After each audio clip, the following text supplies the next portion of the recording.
Hello and welcome to the Bullshit with the Boys podcast. This is your host Logan Floyd, along with your three co-hosts Khalid, Yeah.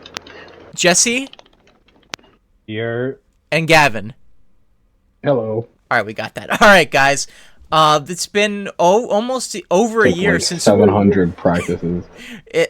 This took a while to set up over Discord. That's what we're recording on now. So it's been over a year. What was our last episode? Was our Mutant Mayhem one? That was like early September. I didn't post it until October. The worst movie I've ever seen. Yeah, Khalid, I'm never gonna be able to turn you on that shit, bro. It's never gonna happen. But yeah, that was our last episode. That was about a year ago. It was a little maybe over that. And yeah, so a lot has probably gone on in the last year. Got some movies we gotta catch up and talk about, or things, just anything. We're called Bullshit with the Boys for a reason. All right, guys, where should we start? We're gonna figure this out as we go. As Joker Gavin 2. brought up... All right, you guys want to do Joker 2? Yeah. I've All been right. dying to find out. Okay. I've been dying to find out what Jesse feels about. I don't that know what movie. he thinks about it either. So Gavin saw it first, then me and Khalid saw it together, and then Jesse just saw it. He's the latest of us to see it. So I guess we should go in order in the way we and who went who saw it first. I guess Gavin should start. Oh damn. Okay. I know everyone hates this movie, and I understand why they hate it. Like I said on the phone with y'all, but I feel like I'm biased because everything that other people hate, I enjoy. So like I can't really give like a proper okay. This is why I like it because I'm just the opposite of everybody else. Bro, it's just, in fact, built different. And like the thing is, Mm-hmm. I don't know because like people are mad they killed him off Okay, spoiler because alert. they're like, All right, okay, we'll talk spoilers. who gives a shit? I know nobody's seen the movie. It's I was making about no to say, money. everyone who didn't like it, and they don't plan on seeing it because of the bad reviews it got, so it's fine. All right, yeah, we're good. Spoilers for anybody, but who cares? All right, go on. Like everyone's mad that they killed him, and then everyone's like, oh, it was a year and a half of wasted character development of waiting for this movie to come out, which is valid. I do have to say, but at the same time, it's for a good reason because throughout the entire movie, you could tell he was like, okay, I don't want to do this shit no more. And then Harley Quinn came in, absolutely gaslit his ass, and was just like, yo, I don't know about you, like, these people, like, they want shit to go crazy. And he was like, alright, bet, I can do that. I don't want to give just a synopsis of the movie, and I don't know how to describe it without just sitting here for 35 hours talking like, okay, this happened, then this happened, but Yeah, that's fair. I don't know. Your overall Well- consensus is like what? Like what do you rate the movie, Gav? What do I give it on the phone? Like a solid 9. Like I said, the only thing about the movie where I was like, okay, I wish they did this instead of that was the person at the end of the movie who was coming to visit him when he got stabbed. I wish we know who that was. I Well, actually do. I agree. can elaborate on that. I read something about that. Are you done, Gav? Yeah. Okay, I guess I want to go next just because I want to lead. I want to lead into what I thought Khalid thought of it before we got in the car when I talked to him what we thought about it. So I'm going to start off first because I'll lead it right into Khalid. So going into this, I had heard absolutely horrible things. For context, I loved the first one. Absolutely loved the first one, and I remember when they announced that they were going to do a sequel. And I was like, okay, I just the first one had like the ending of it. It was like you had to interpret what was going to happen. Like, and it was up to the audience like to figure it out, like what happened, and I loved that about the first one. But, so I was like, I don't know why we need a second one. Why? I mean, I know why they made it because the first one made over $1 billion fucking dollars, so that's why they made it. But I was like, I don't know if we need this. But the trailers I thought were really good. I'm like, all right, these are really good trailers for this. And going into it, as I said, I heard it was horrible. It was so hard to even find somebody who even remotely liked it. Like, that's how much people were shitting on this movie. So I was like, oh no, this is going to be interesting. So going in, I'm like, all right, I'm going to clear my mind. I'm going to go into this and see what I think. Go in with an open slate. So I went into the movie and I was like, with Khalid, I'm like, and even me and Khalid were like, this is going to be such shit going into it. And so when the movie ended, I was like, did me and the rest of society watch the same movie? Look, this movie has, okay, this movie has flaws. Don't get me wrong. I don't think it's as amazing as the first one. It's like the first one I love. It's not that great, but being said, I thought it was really, really good. Like, I am so confused on the hate for it. Like I said, there's flaws. The musical numbers themselves, a few of them kind of were like, all right, this is a little bit too much. Yep. So there were a few of those. I after seeing the movie, I've watched like some reviews, like spoilers, like people going into it, and I have heard a few things I do agree with in retrospect. Like I heard somebody say, because it's a lot happening, and it's just like there's so much it kind of throws at you, and I can see that complaint. I will say Harley Quinn. Lady Gaga's amazing in the movie, as is Joaquin Phoenix again. But I will say her inclusion did feel a little bit off. Like the way that they incorporated her, like it felt like maybe not to the potential. Like they were trying to go for this like big thing that they thought like the potential that she had, and I don't think it reached the heights that maybe the filmmakers were intending. But that because it was a little bit off at points. But that being said, like both their performances are amazing in it, like Joaquin was in the first one. Now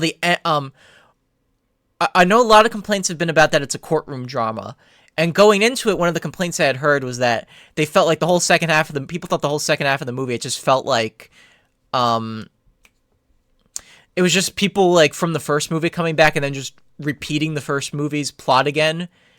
And I didn't see that at all. There was maybe a few parts where it felt like they were reciting it, but I didn't see that at all with it. I thought what they added to it and kind of what the characters added to it, especially hearing Zazie Beetz' perspective, because, you know, most of the first movie you're following an imaginary romance with her. So hearing what she thought of him after that was really interesting.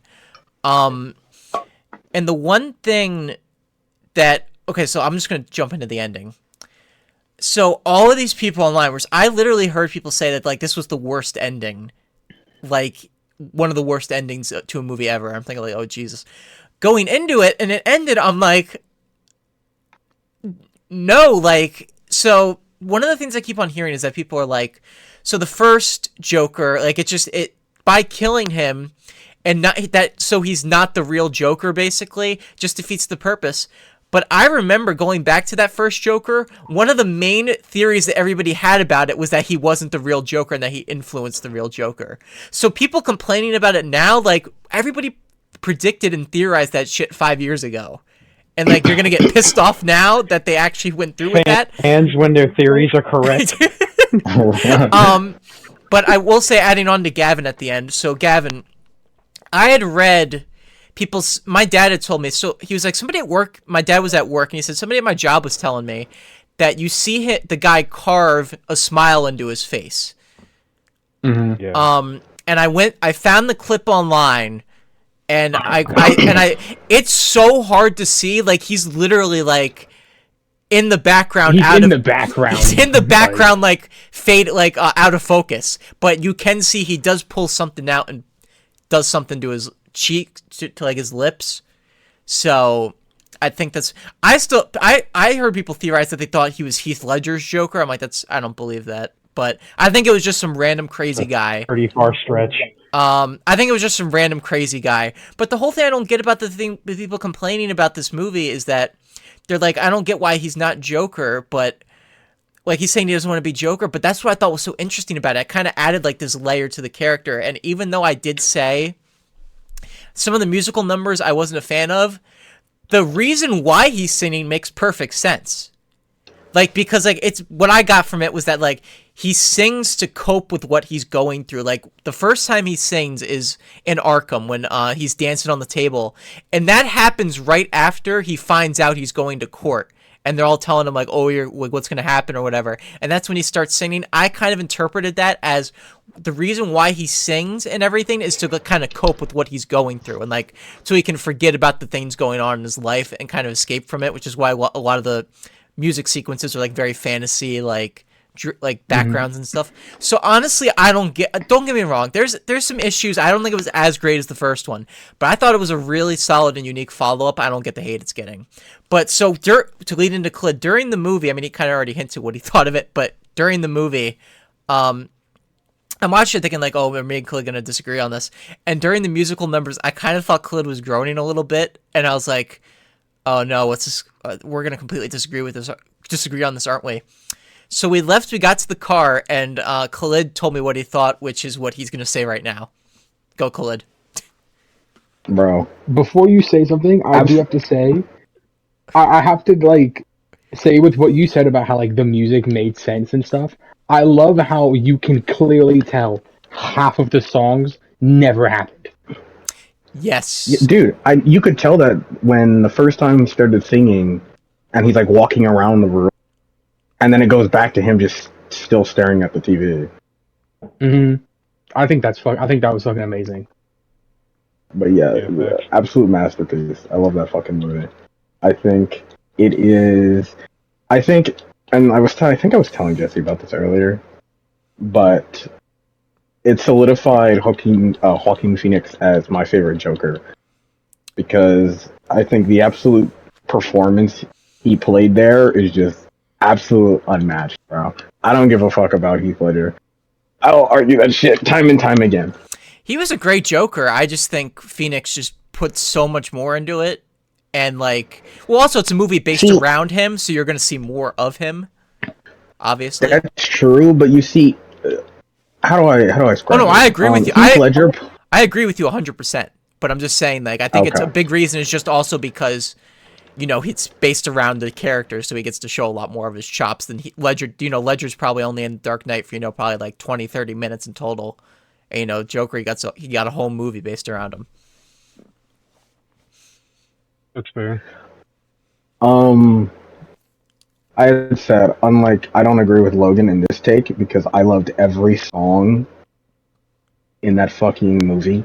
Like, literally every single one. The only time I was, I thought it was,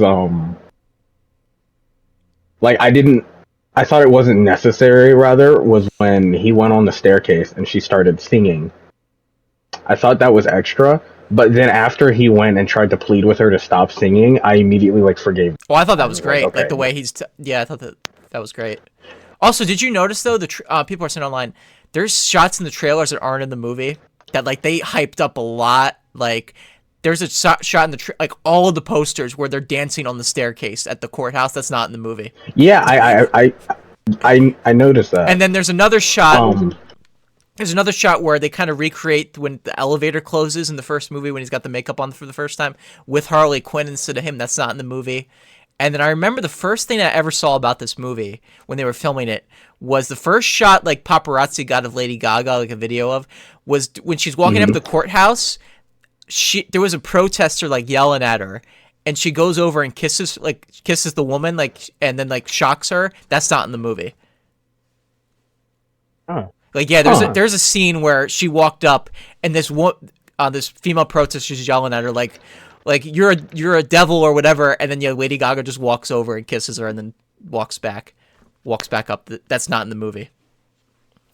You said shocks her, and I'm thinking like she pulled out a taser and like. Well, from what I saw, like it kind of looked like it was like some like Catholic looking woman who like seemed like she'd be like very conservative, just like.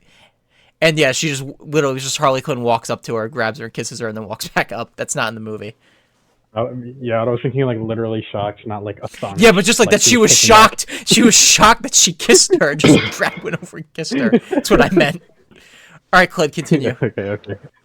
Another thing that I'm sure Jesse noticed it because I did tell him before he went to watch the movie that neither you or Gav, upon first watch, was that they showed Two-Face. I found that literally clip. Being created. I found the clip and I saw it. Yeah, you do see his face. I saw it, and thinking about it, I don't know if they should do another movie. No. But I do think it's a cool Easter egg. Mm-hmm. Like for that specific, I believe they call these like Elseworld stories, right? Yes, something like that. That's what DC calls them. Yeah. Yeah, that was fucking sick. But like, I really have no problems with. Can't sit here and like try to decode one problem, another, because to me it's a whole 10 out of 10. Like it was literally on par with the first movie for me. And I completely disagree with everybody else who. I do too. Jesse. Yeah, we gotta hear Jesse. I want to hear what you think about it. That's what I want. Watch all the other three of us. What do you think about it? Watch the other three of us all say it was great. That Jesse's like, this sucked ass. Oh, he knows what'll happen to him. No. Listen. Hear me out. Before I talk about this movie, I want to go back to something Gav had mentioned in the group chat about, I don't know, when was it? When he talked about changing the name of the podcast. Okay. The only name I could think of that was appropriate, that also didn't contribute to like just movies, was the Correct Taste podcast. And I say we all have the correct taste when we say this movie is fucking goated. Everyone's wrong. Like, these motherfuckers don't know good cinema when they them. Dude, literally opposite shit with Batman. Because these niggas hyped that movie up, saying this is the greatest Batman movie of all time. John was missed. People said this is the worst Joker movie I've ever seen. Shit, my boy. Thank you. A single thing from this movie. I disagree. I disagree in the fact that I do think the Batman was still a better movie, but I'm still with all of you that I thought it was great. Oh my god. Logan, just when you got on my good side, bro. Just when you got on my however, good side. I'm still with the rest of you though that it was great. So we still all have that in common at least. That's why we're the Correct Taste podcast. Now we just need to team up with Trash Case and like absolutely debate everything. Yeah. All right, Jesse, give us your thoughts. Like outside. Okay. Yeah. Sorry. So, watching the movie, I even told Khalid that it was a small possibility that because y'all hyped it up, I was gonna end up not enjoying it. I was scared that was gonna happen. Luckily, that wasn't the case. Like so. I don't understand it. Well, it's not even just. I don't know. But it was a good movie. It was very good. It was peak. I even say it might be better than the first, but I wouldn't go that far. I would. No. On same pace or better than the first. I agree. I definitely enjoyed the first more, but this shit's still good. Yeah. Okay. Yeah, I get that. Yeah.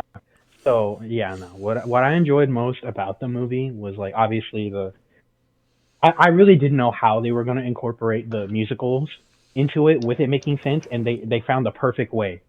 Because just like in the first movie, when he fantasized the relationship with the girl, he was fantasizing these musical numbers and like all this other shit with Harley. Good observation. Because as they say it in the movie, like Joker was a fantasy. It was like literally a coping mechanism. So every time he did that, that was his way of dealing with things. And like at the end, when he realized, like, yeah, nah, this ain't me, he gave up on it, and like he went up to the stairs with Harley, and she's starting to sing. He's like, nah, just talk to me. And then she left him. It's just like, yeah, she didn't love him. She loved Joker, just like everyone else. Bro. Just like how the lawyer warned him. No one wanted Arthur. They wanted Joker, and they punished Arthur for Joker. That is a very good observation. That was a good observation. I didn't pick up on that. By the way, and that's another thing too. Like, oh, sorry, go ahead.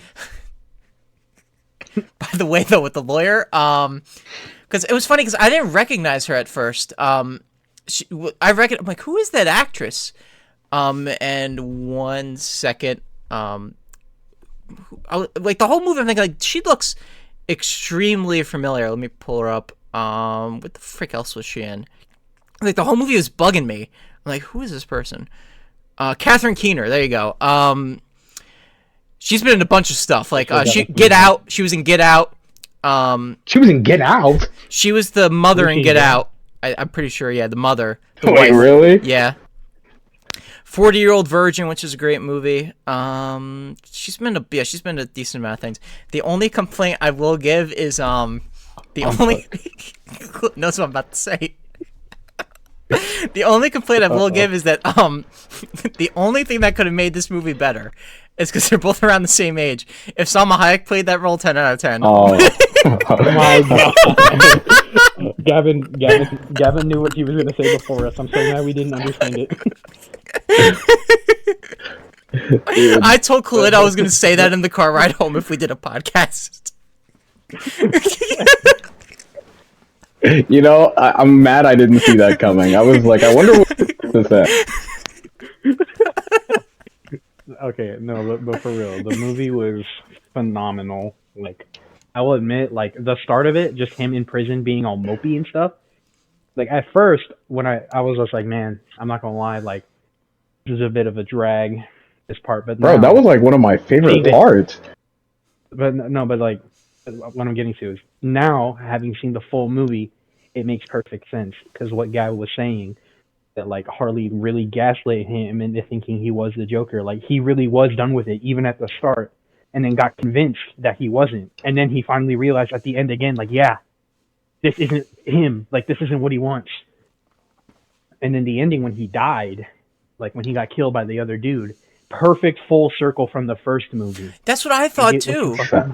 Well, also in the first movie, too. You get what you fucking deserve. The first movie, too. Well, that... But the other thing I thought of was in the first movie they open with when he's with his therapist or whatever, his doctor, whatever the hell it was. She's looking at his notebook, and one of the things that they talk about, one of the first scenes in the movie, one of the first things they talk about is in his book he has written, "My death will make more sense than my life." And when you think about the movie in retrospect, the ending, his death, because also I told Khalid one of the things I noticed too was. One of the things I loved about the ending was with the old courthouse, and the courthouse blowing up, which, by the way, I told Clint I thought was them. I think this movie was written shortly after. It felt like that was kind of like them trying to do their own Capitol January 6th kind of commentary. I kind of thought that at the ending, with the whole courthouse blowing up, them taking. I kind of thought that they might have pulled inspiration from that, of like how they try to turn the verdict and they pull him out.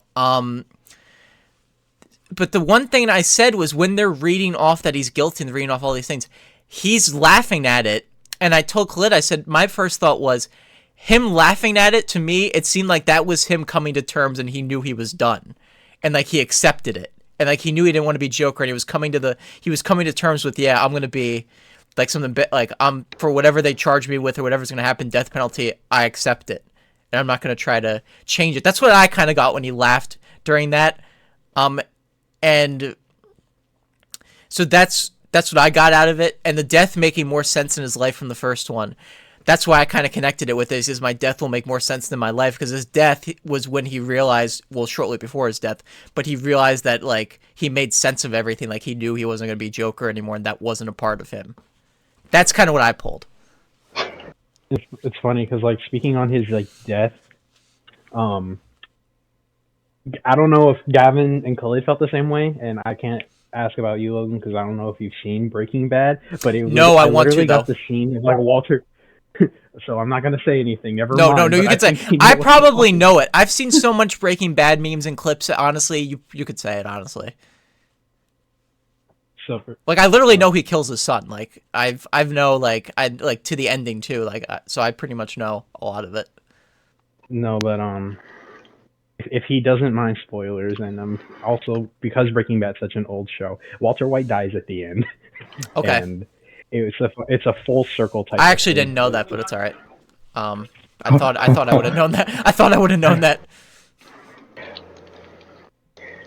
Sorry about that again. No, you're okay. It's, dude, the show's so long ago that if it's spoiled for me, honestly, I'm like, I'll still watch it. It won't affect my enjoyment of it. Like I actually watched the first few episodes. I watched the first few episodes on Netflix. I really liked it, but I just never continued. I gotta go back though. Yeah, it's a good show.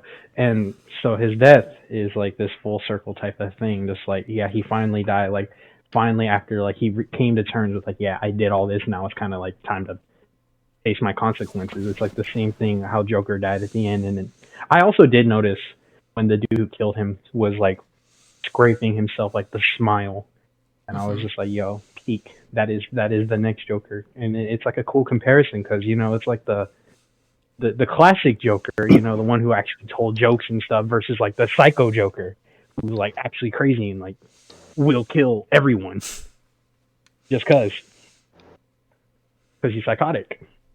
Yeah. Like I said, I thought it was great. I don't get all the hate. I thought it worked really well. Yeah. All right.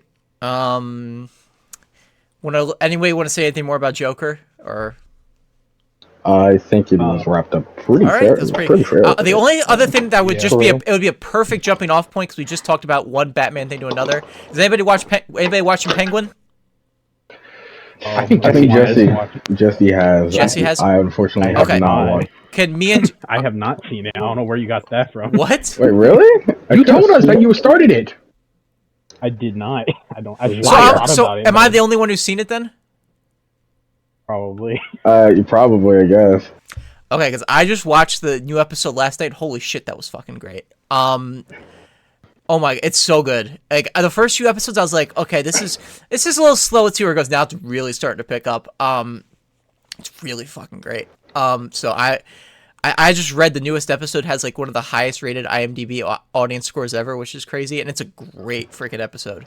But I won't talk about it much on here. I guess if nobody else has seen it, but it's great, and I would highly recommend it. You know what? No, go for the spoil. Go for the spoil. Oh, yeah, I don't care about spoilers for okay. Yeah, go for it. Hold on.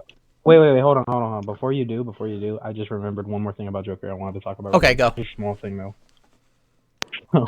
I don't know if it was intentional or not, but they recreated the "you wouldn't get it" meme from the first one. Like, I don't know if anyone else caught that. I didn't see that. You know how in the beginning of the first movie, Joker's talking with the therapist lady and he's been smoking. He's just like, "You wouldn't get it." Mhm. I remember that. And then people memed that for a little bit. Yeah, they literally redid that scene where he's in the jail cell waiting, like between the thing when the lawyer's saying like to drop Harley, and he's just like, "No, she understands me," and she's like, "Well, no, that's not actually what she wants. Like, she's just using you." And he just like, he smokes again. He's like, "You wouldn't get it," and I was like, they did the thing again. Okay. Huh? I didn't catch that. Okay, Logan. Okay, so can I jump into spoil? You have to convince 3 people to watch The Penguin. Here's the thing. If you're not, and this would bug me about the first two two episodes are good. However, it's very Godfather mob movie-esque. Like, it's no superheroes. Like, kind of like not to the extent of the Joker movies, but it's not a superhero movie. Kind of like the Joker movies aren't really comic book. They're just, have the characters' names. Yeah. It's very Godfather mob-esque. And with that, it's very kind of slow, which isn't bad, but it's just you kind of feel it. So I don't even want to because, like I said, there's a decent amount of characters you follow, so I'm even still trying to recall. Number one, he's great in it. Colin Farrell as Penguin. I mean, continuing from the Batman, but the prosthetics they have this dude in, like, how? Like, you look at pictures of Colin Farrell and then look at him as the Penguin, it's insane, like, how good that makeup is. His name? Sorry? What's his name again? The actor? Colin Farrell. Yeah. Yeah, let me look up a picture of myself. Right. You don't even recognize him. You don't recognize him in it at all. Like, when he's in as Penguin, it's insane. He was in Daredevil. He was in the Ben Affleck Daredevil. He was Bullseye. Yeah, because didn't they say that it was like 12 hours of makeup? What, Jesse? Whoa. This is the Penguin. Hold on. And then look at a side by side of him in the movie, and the Batman and Penguin. I can't even find like images. I forgot I'm not on Google.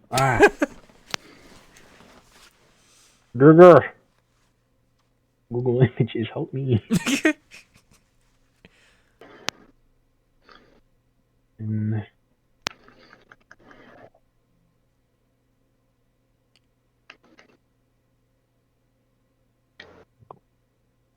Yo. Yeah, right? Like, no, that's not the same guy. Nah. Makeup and prosthetics, man. Yeah, that's crazy work.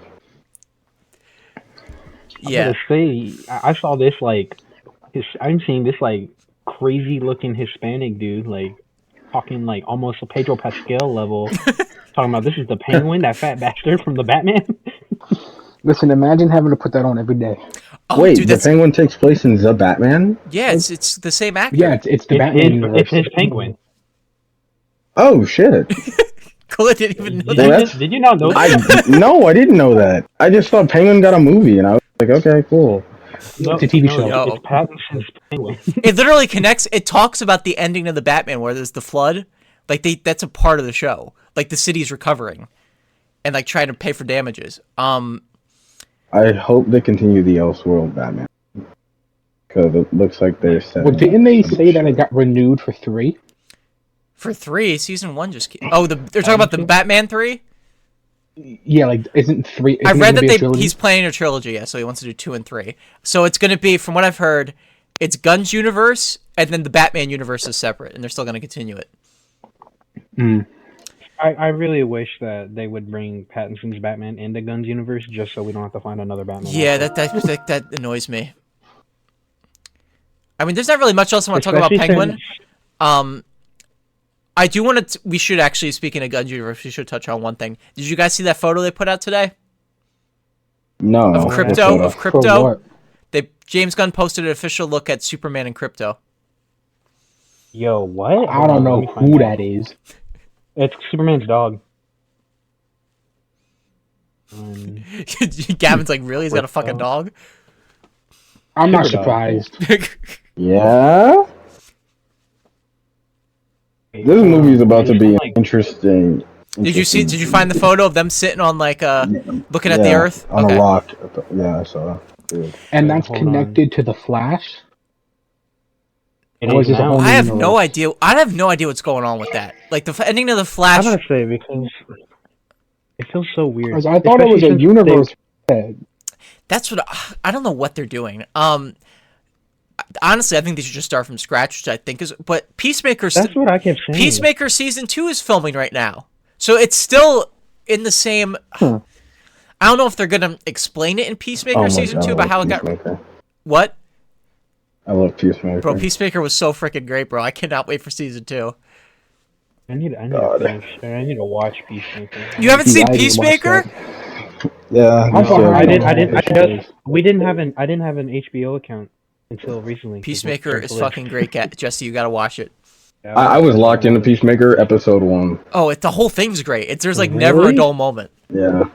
It's like people argue it is the best DC TV show. Like people are raving about Penguin being great. It's Oh, great, yeah. Oh, but yeah. Peacemaker is by far the best DC TV show. I mean, I know Jesse. I know you love I didn't even know Smallville. who Peacemaker was until fucking that shit. What happened, Logan? I said Jesse. I know you love Smallville. I was saying best DC TV show. Oh yeah. Well, that's fair. But Smallville's old. I get it. Yeah. I get it. What was I? But yeah, Peacemaker is so great. You gotta watch it. Peacemaker is before the Suicide Squad movie, right? Because he died. No, right? after.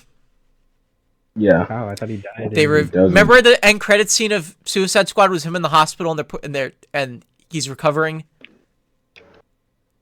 I don't remember that actually. Maybe you left before the end credits. I was Then. about to say I might not have. But But no, to be fair, I didn't watch it in theaters. I saw it. I Oh. saw it at home when Well, it it came made to no streaming. money. It made no money, so that's probably why nobody saw it. Man, that movie deserved to make so. I love that movie so much. It was a lot better than the original Suicide Oh, Squad. Which it's is like- crazy because I did like the original Suicide Dude, it's Squad. night and day. It's. I think the original Suicide Squad's not as bad as people say. I don't think it's good, really, but it's fine. But dude, the Suicide Squad I loved. Honestly, people are like, people are so worried about like this new universe, and like I'm like, I can understand why, because it's New Start, but James Gunn has, from what I can think of, has never made a bad comic book thing. Guardians 2, I'm not a huge fan of, but I still think it's good. So like Guardians 1's great. I thought Guardians 3 might have been the best of the three, but I would have to go back and watch it maybe a couple more times. Between 1 or 3 for me. Which again, like I just wish that Gunn would have just created a whole new universe from scratch rather than try to revive DC with a reset. Especially because now you have to keep one of the things that confuses me about what he's saying is that it sounds like he's also going to go off of if they're successful or not, like with Shazam and those 4 movies last year. Shazam, what was it, The Flash, Blue Beetle, and Aquaman. From what I remember him saying, he said he was going to go off of if those movies were successful or not, if he was going to continue them. And none of those movies were successful. They all bombed. So, I mean, I don't know what they're going to... Blue Beetle's still continuing. I read that Blue Beetle's still continuing. I read that the actors they're going to do an animated series, and he's going to come back for the voice. I feel like Blue Beetle could just be in the Guns universe because it has no other connections. Cobra Kai, motherfucker. Yeah, bro. I haven't watched the new season yet. It's like the first 5 episodes are out. Cobra Kai is great. I just haven't watched the newest season. Cobra Kai sucks, but it's the greatest show ever made. What? Oh, because I was staying on that. What? What? Cobra Kai has some of the worst writing in history. It is cheesy. Well, the writing is cheesy. The writing is bad. It's cheesy as hell. But I'm more concerned about the best thing ever made. Like, I completely agree. Okay, yeah, no, not too far. Like, why are you defending the wrong part? That's not what I'm asking about. No. Listen. Cobra Kai was good up until like season 4-ish, which it was okay. And then like season 5 was the last one that came out, right? Or 6? 6 is going on right now. They put out the first 5. They're doing the 6 has to be the weakest season for Cobra Kai because they started dragging it out too long. Well, the newest season I wouldn't even say it started dragging at 5. Like, listen, I understand that you're trying to make money with your show, but here's my thing. I find it so bullshit. You got some 80-year-old billionaire who hasn't fought a man in 70 years coming back for some childhood beef, doing all this work. That's the whole. To be fair, I'm still gonna watch it. That's the whole show, though. The whole show is built off of people picking up beef 30 years later that they shouldn't be messing with anymore. Like, why does this matter? On that message, they're holding grudges like Cobra Kai rant. I need to go on a Cobra Kai rant. Alright, go on your Cobra Kai rant. Alright, we're on a Cobra Kai rant now. Because a lot of people are hating on the new season, specifically like Daniel and all of them, because like they're saying like he won't let go. The whole point of the show was that it literally started because Johnny could not let go. So they glazed Johnny and then say like Daniel can't just let go of the past, like when the whole show started because this nigga Johnny could not let go of the past. Like, it's so stupid because like they end up glazing Johnny too much, hating on Daniel too much, when it's like a fair balance of everyone's at fault, everyone had some part of it. It's not one specific person's fault. It is literally everyone's fault. Everyone has equal responsibility. Everyone had equal good moments. Everyone had equal bad moments. Like, goddamn, bro. Like, stop hating on one aspect too much and then not hating enough on another aspect. But that's not the Miyagi-Do way, Jesse. That specific... Okay, no, that specific scene. We're all caught up to Cobra Kai, right? Just not... So the newest one... So season 6 is weird in that they're put out the first 5 episodes in June or something. Then the next 5 aren't coming out until November. Then the last 5 aren't coming out until next year. And plus, on top of that... So they're doing cores. They're splitting it up, so only the first 5 episodes are out now. It's 15 episodes. That's why I don't want to watch it, is because I just want to wait till all of them are out to just binge it. So that's my beef with cores, is make it 3 seasons instead of 5 episodes in the same season. Also, that show is not expensive to make. Like, they could easily... That's what I'm saying, though. It's not like Stranger Things. It's not like Stranger Things, yeah, we're spending like $200... They're not spending like $200 million a season. Yeah. Next year, by the way, okay, final so two season things next now. final season next year. The final season of Stranger Things is next year. Yes. They're Oh, wow. Where are the trailers? They're almost done Where's the filming. advertising? They're almost done filming. That's what I read. They probably learned from their mistakes. They've been from filming. season They've 4 apparently been and filming decided to since not do a trailer. January. Of like this year? Yes, that's what I've heard. Apparently they're going all year. That's not that long. It's Well, to be fair, there's what else can they do? Like, it's just got to set up a final fight and then beat it or whatever, die. yeah. Right? There's not too much left. Also, I want to say about Cobra Kai though. I meant to mention. So, final season ends next year. Then they got a Karate Kid movie coming out next year. New movie? I'm not kidding. You wanna know what it is? Right, they did say that. It's what Daniel. It's Ralph Macchio and Jackie Chan with his character from the Jaden I Smith was one. gonna say, I did see Which- that because I remember them saying they're holding auditions for like Which- people to be in it. Honestly, when Cobra Kai first started, my first thought was, okay, they're gonna bring the Jaden Smith because in the Jaden Smith one, they're different names. It's in I never saw the whole movie.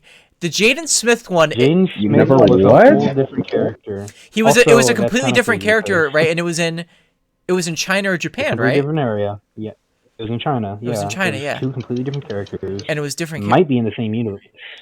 But no, because Jaden Smith was in that one. And I remember when Cobra Kai first started, all the episodes, Will Smith and Jada Pinkett Smith are executive producers. Which, So they're building this shit up for Jaden Smith to be the ultimate winner. so of the even Kai from the Test. beginning, I was always kind of like, if they're producers on this thing, they got to have some kind of like, they're going to try to bring Jaden Smith into this. A Can we lot of just talk people about wanted him. the political and economic state of the world right now? Wait, what? He doesn't want to play. He doesn't want to play him anymore because he wants to Would- talk about the geopolitical and economic. state Oh, of the that's world. right. I read something about that. Oh, God.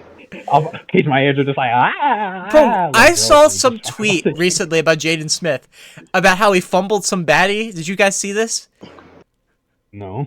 No. So I saw there's like all these people on Twitter, because Twitter is filled with so many like just horny people. Like that's all that Yeah. Twitter is. So there was all these people. Twitter's There was all these guys on Twitter like posting like saying, "Yo, Jaden Smith fumbled so bad." And they were posting pictures of this girl he cheated on. And that's all I've seen about Jaden Smith. Is people posting that.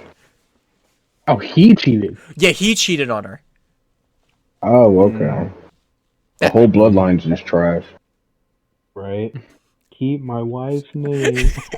I was just about to mention that. Mom, Just about you to got the mention that. mom cheating on the dad with all the son's friends. Dude, You got that the was son crazy. cheating on his girl. I remember You when got the dad being diddified.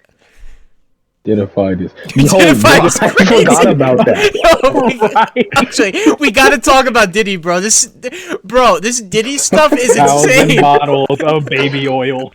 bro. Did you see? Did you see he had 700 things of lube, like in like, I Baby think it was. oil. And he had, like, the I number. think it was 100,000 bottles of it. It wasn't. I'm I about don't to know say, if it was like, 100. over I read 1,000. I don't know if it was 100,000. Oh, But It no, was 1,000 gallons, not 1,000 bottles. So I read. Oh that's my still which is crazy, crazy.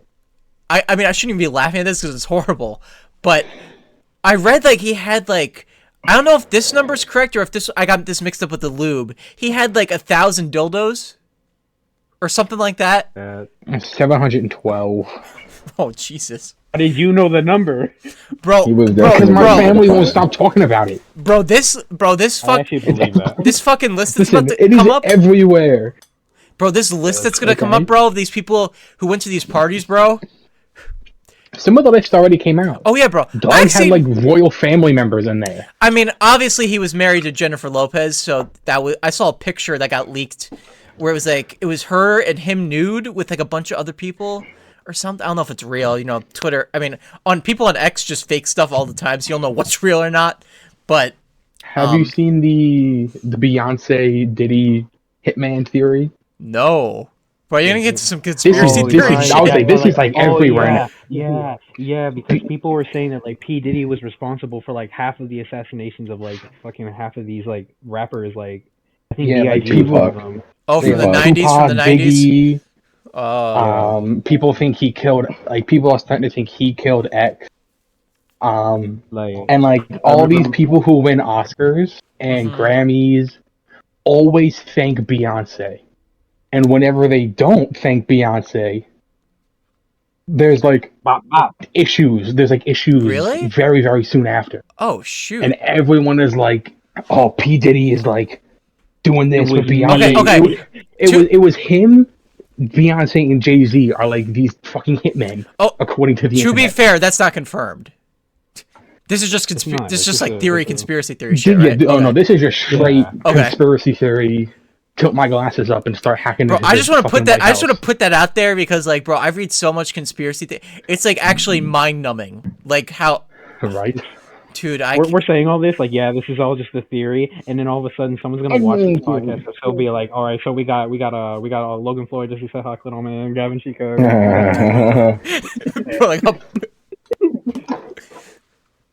oh my god, bro! But just being on X, it's just like it's like a train wreck that you can't look away from. Just being on X, bro. It's like oh my gosh. I haven't been on Twitter since Elon voted. Was called Twitter.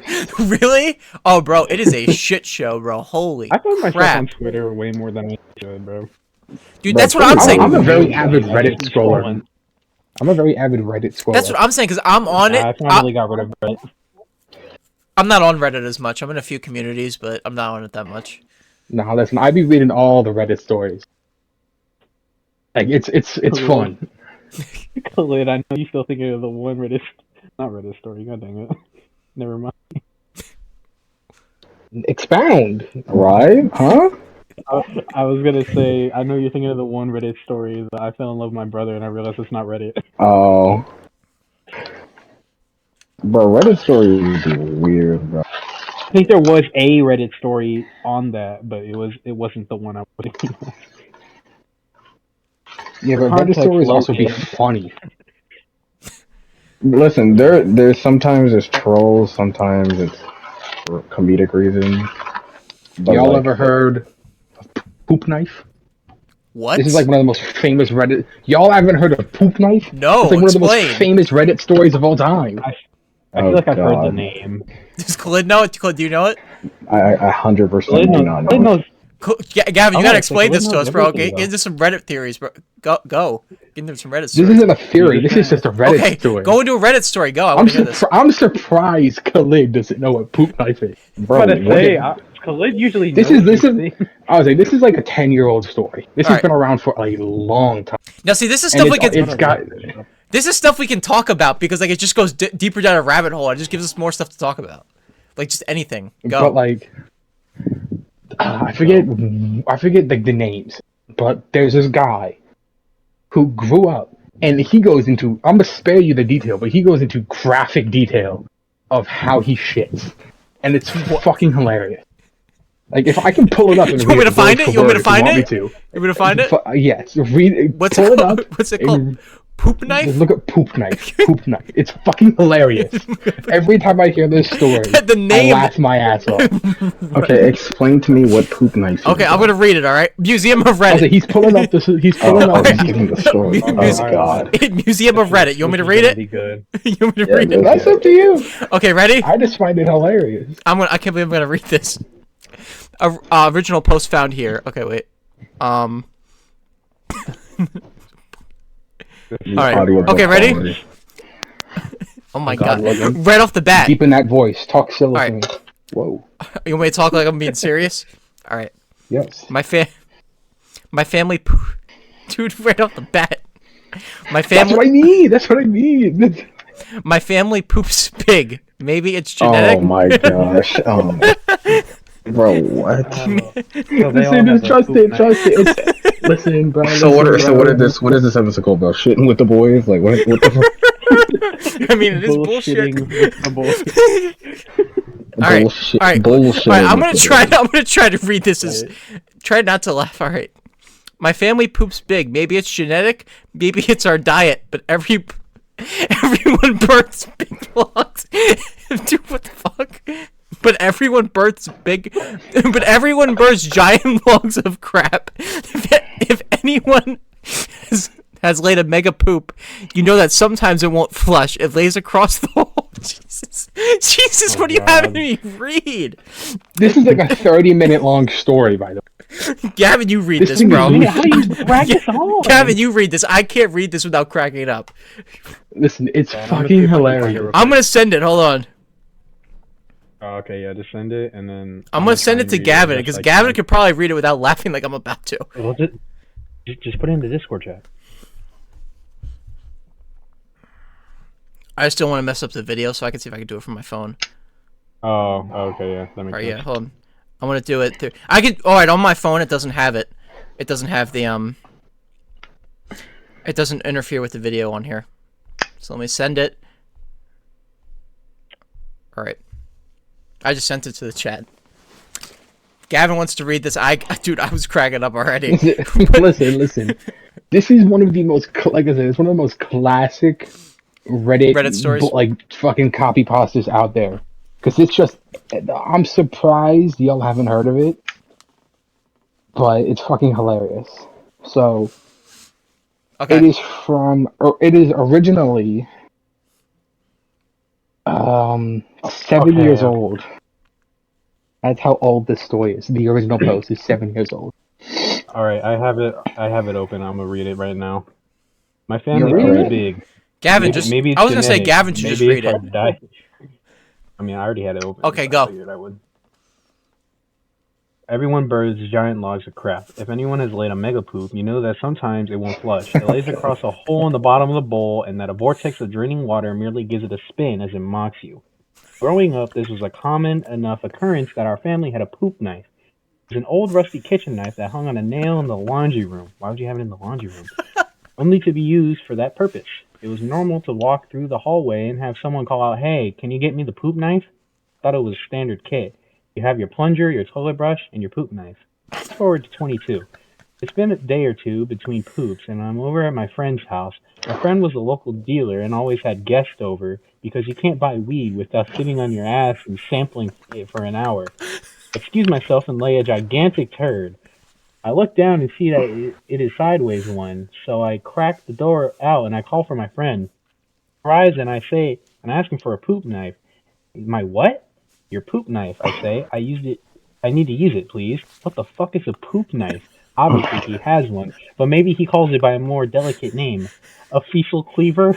A dung divider? A guano glaive? Wait, okay, sorry. I explain what it is, and I want and why I want it. He starts giggling, then laughing, then lots of people start laughing. It turns out the music stopped, and everyone heard my pleas through the door. It also turns out that none of them had poop knives. It was just my fucked up family with their fucked up bowels, FML. I told this to my wife last night, who was amused and horrified at the same time. It turns out that she did not know what a poop knife was and had been using the old rusty knife hanging in the utility closet as a basic utility knife. Thankfully, she didn't cook with it, but used it to open Amazon boxes. She will be getting her own utility knife now. Comment question. Why? Common question. Why was this not in the bathroom instead of the laundry room? Answer. We only had one poop knife, and if the laundry was essential to all three bathrooms. I have no idea why we didn't have 3 poop knives. All I know is that we didn't. We have the one. Possibly because my father was notoriously cheap about the weirdest things. So yes, we shared our poop knife. That was certainly a story. So fucking A nasty. dung divider. Dung divider. They used Fecal cleaver. Guano glaive. Dude, that's so stupid. It's one of my favorite of all time. That sounds like something that you would like. Why am I friends with you guys? Oh god. Wait, y'all don't have no like feces like flinger? Like you don't have that? I ain't going into detail about that. I'm joking. No, but that is indeed quite a story. How did this dude go 22 years of his life before realizing, like, yeah, not everyone has that? Like, this dude. I wonder never if it's a pooped at real anyone story. else's house. I wonder too, because part of me wants to believe it's not, but I'm sure it could. I already be know real. the title of this episode. Yeah. with the boys. the bullshit knife. Oh god. Keep it. Which is crazy because this conversation was initially about Joker. The boys is poop knife. Poop knife with the ball.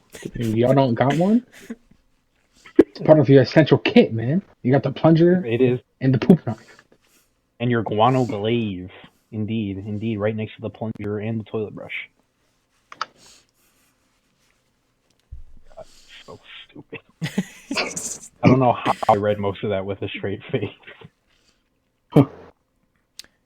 It's about poop knife that's one of the peak Reddit stories. That is the Reddit story of all time. No, it's not. No, it's not. But Khalid, does poop knife beat I live here, fool? No, it does not. Of course not. What are you talking about? Of course it does. The peak story, bro. I don't even know if it's still there. I'm gonna have to know what I live here fool is. I feel like we told you about it. Did we not? Wait, well, what is? I'm gonna see if I can find it. It was a reference to a Wattpad story. Oh. I think you have told me about this. Yeah, exactly. All right, that's it. My goodness. Is there any movies you guys recently?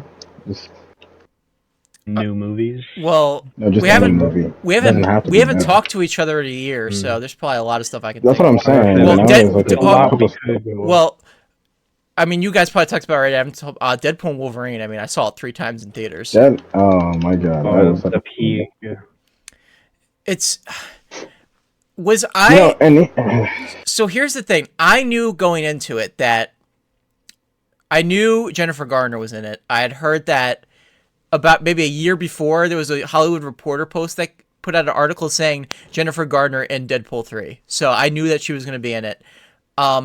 Chris Evans, I actually knew from rumors I had read, and I still know if it was real though. Who is Jennifer Gardner? Elektra. I was about to say it's Electra, right? oh, Also Ben Affleck's ex-wife. And because that was the joke that he says with when he's like, "How's Daredevil's gone?" Okay. And then Deadpool's like, "Oh, I'm sorry," and she's like, "It's fine." I was making a joke about how they were divorced in real life before that they filmed that. That's so- actually pretty funny. So I knew she was in it definitely because I read that was confirmed. Chris Evans, I read a rumor, and it was funny. I told Khalid this. So, like 2 or 3 years even before this movie even came out, when No Way Home came out, I was telling my dad, I was like, wouldn't it be hilarious if, like, in Secret Wars they brought back Chris Evans, and he just like walked out of a portal, and people were like, Steve, and then he just said flame on, he turned into Human Torch. That's literally what they do in the movie. Is that they think he's Steve at first, then he turns into Human Torch. I was just not in the movie I thought he was going to appear, and I thought he was probably going to appear in Secret Wars, but they used him in Deadpool and Wolverine. Speaking of Secret Wars, though, how close are we to that? Secret Wars I read is 27. Doomsday's 26. 27? Oh, by the way, we got to talk about that. Okay, I had sent a message Robert to you Downey guys. Jr. I had sent a message to you guys saying, all right, we'll see how this works. I thought about it more and more. I'm like, I mean, we'll still see how this works, but like, I don't know. After I messaged that to you guys, I read that they're paying him $100 million to come back for this. And that just to me sounds like desperation. Like, if they're paying him, I'm gonna waste my paycheck on paying a car fine. you do remember. You gotta remember, literally, carrier of the MCU. I know, and they story. paid him $50 million for both Infinity War and Endgame, but to double that to $100 million, it's just. And then apparently they're paying Joe and Anthony Russo close to that also to come back. So you're paying $200 to already one of the actors and the directors. To me, it's just like, I mean, look, the whole Kang thing, of course, that whole thing blew up in their face, not because of the movies themselves, but also because of what happened in real life. Yeah, I think Loki handled Kang really. Here's the thing, I hated that third Ant-Man. He was the best part of it. Like, he was really good. I thought you were gonna say the second season. I was gonna Second season of Loki? Tear into you. Loki? Yes, I was gonna go fucking nuts. It was fine. I saw it. It was fine. Loki season 2 was fucking amazing. I thought the second half it got better. Like it got more interesting, and I liked it a lot more as it got into the second half. But no, it was fine. It was fine. I'm about to say I still haven't seen it. I low-key have not been watching any of the shows. Bro. Oh, bro, I haven't watched Echo. I haven't watched What If season 2. I haven't watched Agatha. I started X-Men '97. I really liked it, but I didn't finish it. That's the funny thing. I actually started Agatha. I don't. You did? Yeah, I did. Is it good? It's interesting. Initially I thought Agatha was like some random character until I had to read some like stuff about her in the comics. She's like the one who taught Wanda how to use. She was in WandaVision. She was the main villain. Yeah, I know, but like comic-wise. Oh, okay. And Agatha in the show, she's like pressed because she's all like, "Oh, Wanda did this, Wanda did that," but like, I don't know. It's an alright show. Like I haven't started. It's not crazy, but bad. It was funny. I watched. She-Hulk still remains as the worst. No, I disagree with that. She-Hulk was hit and miss for me. I liked about half of it. The other half, I was kind of like, all right, this is. What MCU show would you say is the worst one? Falcon and Winter Soldiers, I think, is the worst one. You're tripping. Nah, I did not. Falcon and Winter Soldier got good at the ending. No, sorry. Screw that. Sorry, Secret Invasion is the worst one. I'm sorry, I forgot that one. Oh, okay. Still, Falcon and Winter Soldier should not be that low. Falcon and Winter Soldier, I'll say this. A lot of great ideas individually. I just thought too much was going on for one 6-episode show. It was just like, all right, it's too much going on. I guess. But no. Secret Invasion's the worst one by far. Wasn't there something about like Secret Invasion? I think I read about this somewhere that Secret Invasion had like confirmed that like Rhodey, like the War Machine, has been a Skrull since like before Civil War. No, they don't confirm. They don't confirm that. He has been a Skrull for some time. They don't confirm starting when though. So yeah, I was gonna say they said something like War Machine has been a Skrull for like a little bit. We just don't know when. Yeah, we just don't know when it started. By the way, bro, I thought that was with what's his face? The guy with the eye patch. How am I forgetting his name? Nick Fury. Nick Fury. Yeah. I think he was too, though. But that's the thing. Like, there's multiple. No, I think his wife was. I don't think he was. Well, no, because isn't that the whole thing with No Way Home? Was that like when they say like Nick Fury hasn't been on the planet for like a year, right after the events of Far From Home? By the way, about No Way Home, wasn't that for the Marvel? That's what? Say that, so Jesse. Say the No Way Home thing again. Because in No Way Home, when he's getting interrogated by the cops, he was saying, "Talk to Nick Fury about the drones, and he'll tell you." And then they say, like, "Nick Fury's been off planet for 5 years." Yeah, for years. Yeah, they do say that. I mean, I know they say it, but I'm like, is that Secret Invasion shit? Well, he comes back to Earth in Secret Invasion. He comes back to Earth in Secret Invasion. Okay, so I'm saying like that has nothing to do with Secret Invasion. But it does because he was up there during that time. The Skrull was the one who was Nick Fury during the No Way or the Far From Home thing. Well, I'm saying in Secret Invasion, if it starts with him coming back down, then when No Way Home, like after No Way Home, which made no sense to me because in the Marvels, he's yeah, but I'm saying if he came down at the start of Secret Invasion after No Way Home, that would mean like. What indicates that he's a Skrull? Remember? Like who knows? Sorry. No. Sorry. Jesse's thinking of Far From Home. Yeah, I know.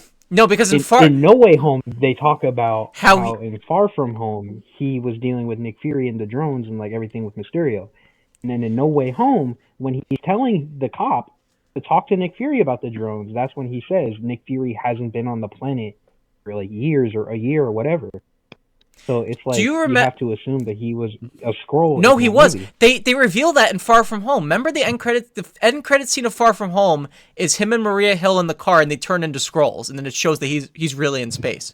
Yeah, in Far From Home. In Far From Home, they were Skrulls the whole time. Okay. Because he's talking about... Okay. Now, the one thing that doesn't make sense to me is that in Secret Invasion, which came out before the Marvels, I don't know if any of you have seen the Marvels, but Nope. I have in the Marvels, he's in space, and he comes back down to Earth. So I'm like, okay, when does this take place? Does it take place before Secret Invasion? But I was so confused by that. And also in Secret Invasion, he has a beard, yet in the Marvels, he looked like he always does. So I was just like, all right, this is confusing. Bro, the end credit scene of the Marvels pissed me off, bro. Oh my god. I was about to say, like, low key, like, I don't know what they think they're doing. Remember how I said last year, I said the multiverse thing's going to blow up in their face at some point, and then you were like, no, it's going to make it work. That end credit scene, I was like, this is them. I'm like, yep, this is. So now, Monica Rambeau, I mean, I guess you don't care about spoilers if you haven't seen it, but because you would have watched it by now. I know the end credit scene. Okay, so yeah, you also gotta think about she ends up, she gets stuck with Kelsey Grammer's Beast in the X Mansion, assuming that she's stuck in the X-Men universe. That's what I was like, what is happening? But that's the thing. It can't be the main X-Men universe. It's probably a X-Men universe. No, I mean, have you seen the Beast, like, in it? No, it could. It could. No, Jesse, it could be the X-Men universe. All they show is Beast. It could be that universe. Well, I know, but I'm just saying, like, the original X-Men universe is, like, really inconsistent within itself. Oh, already. Yeah. In Deadpool, they talk about that. I'm just saying, though, Deadpool, they showed the X-Men. That was the one thing about Deadpool that kind of did disappoint me. I mean, not really, because it doesn't. Yeah, that's the thing. Like, it didn't Logan take away. Was also from a different universe, so it could be another. It didn't take away from the rest of the movie, but the fact that there was only one MCU scene at the beginning, I thought there was going to be more. Like there was going to be them in the MCU a little bit longer, which it didn't bother me, but I thought they were gonna.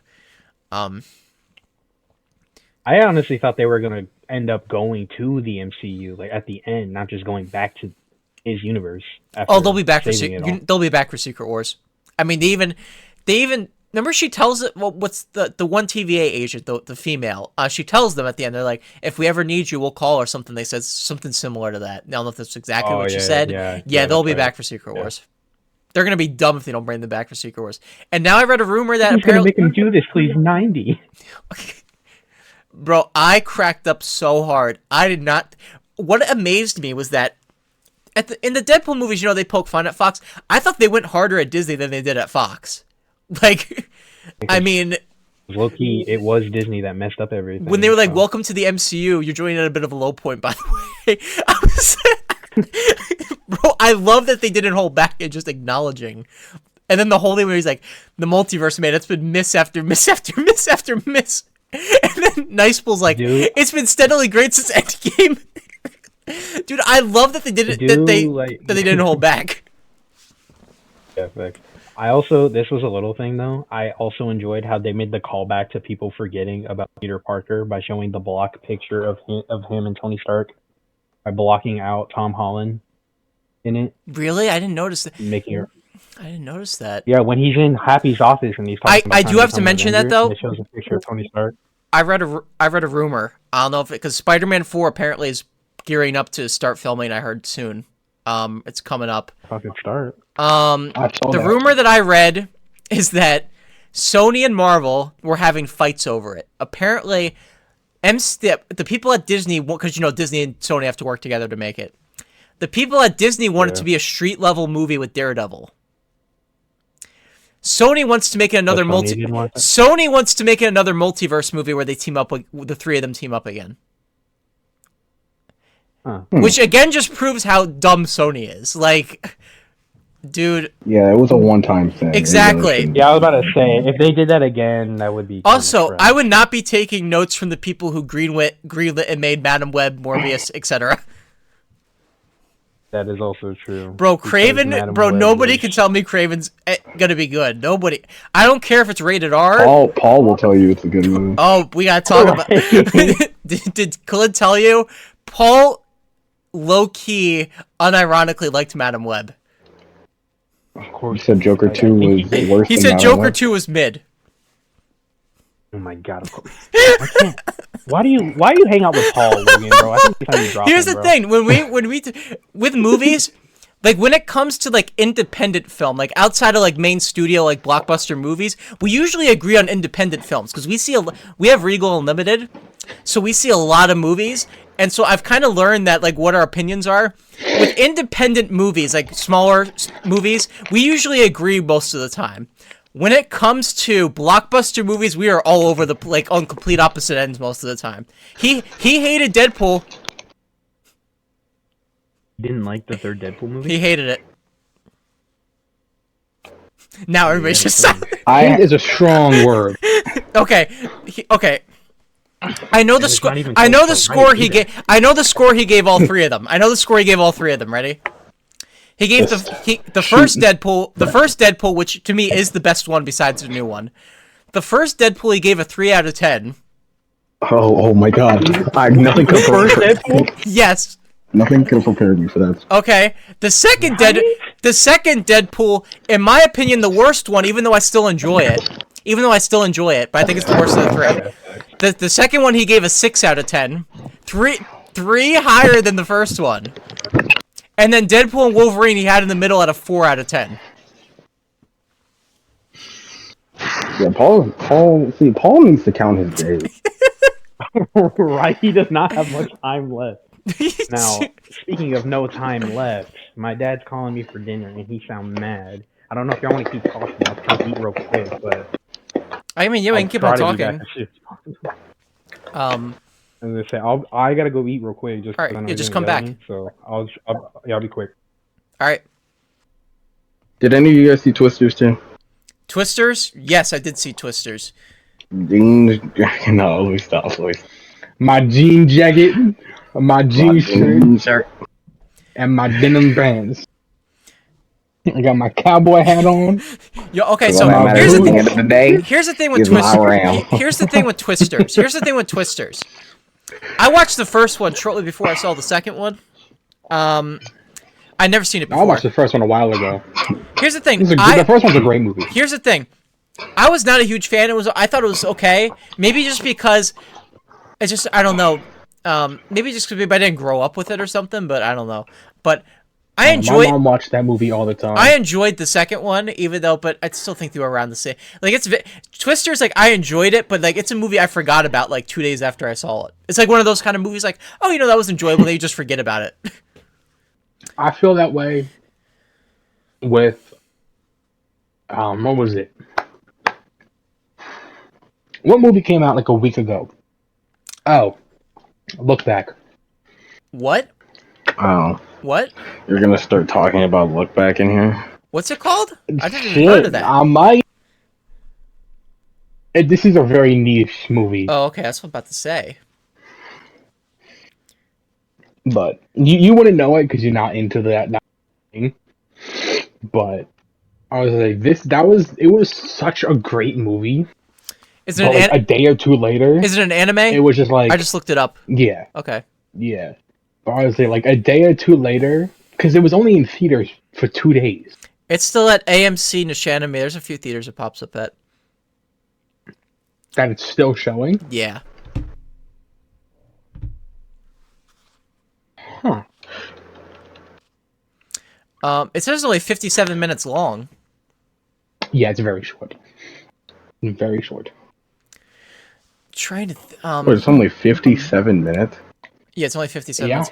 Oh, me and Khalid got The a. entire experience, including the interviews afterward, was probably like an hour Khalid, 15. Should I tell the story? Should I tell the story of or should we wait till Jesse gets back? Should I tell the story of when me and you saw the 4:30 movie? Yeah.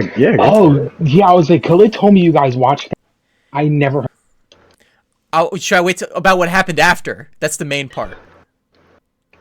That was such a. I completely forgot about that incident that you just. You forgot it, bro. Should I wait till Jesse gets back, or should I just talk about it now?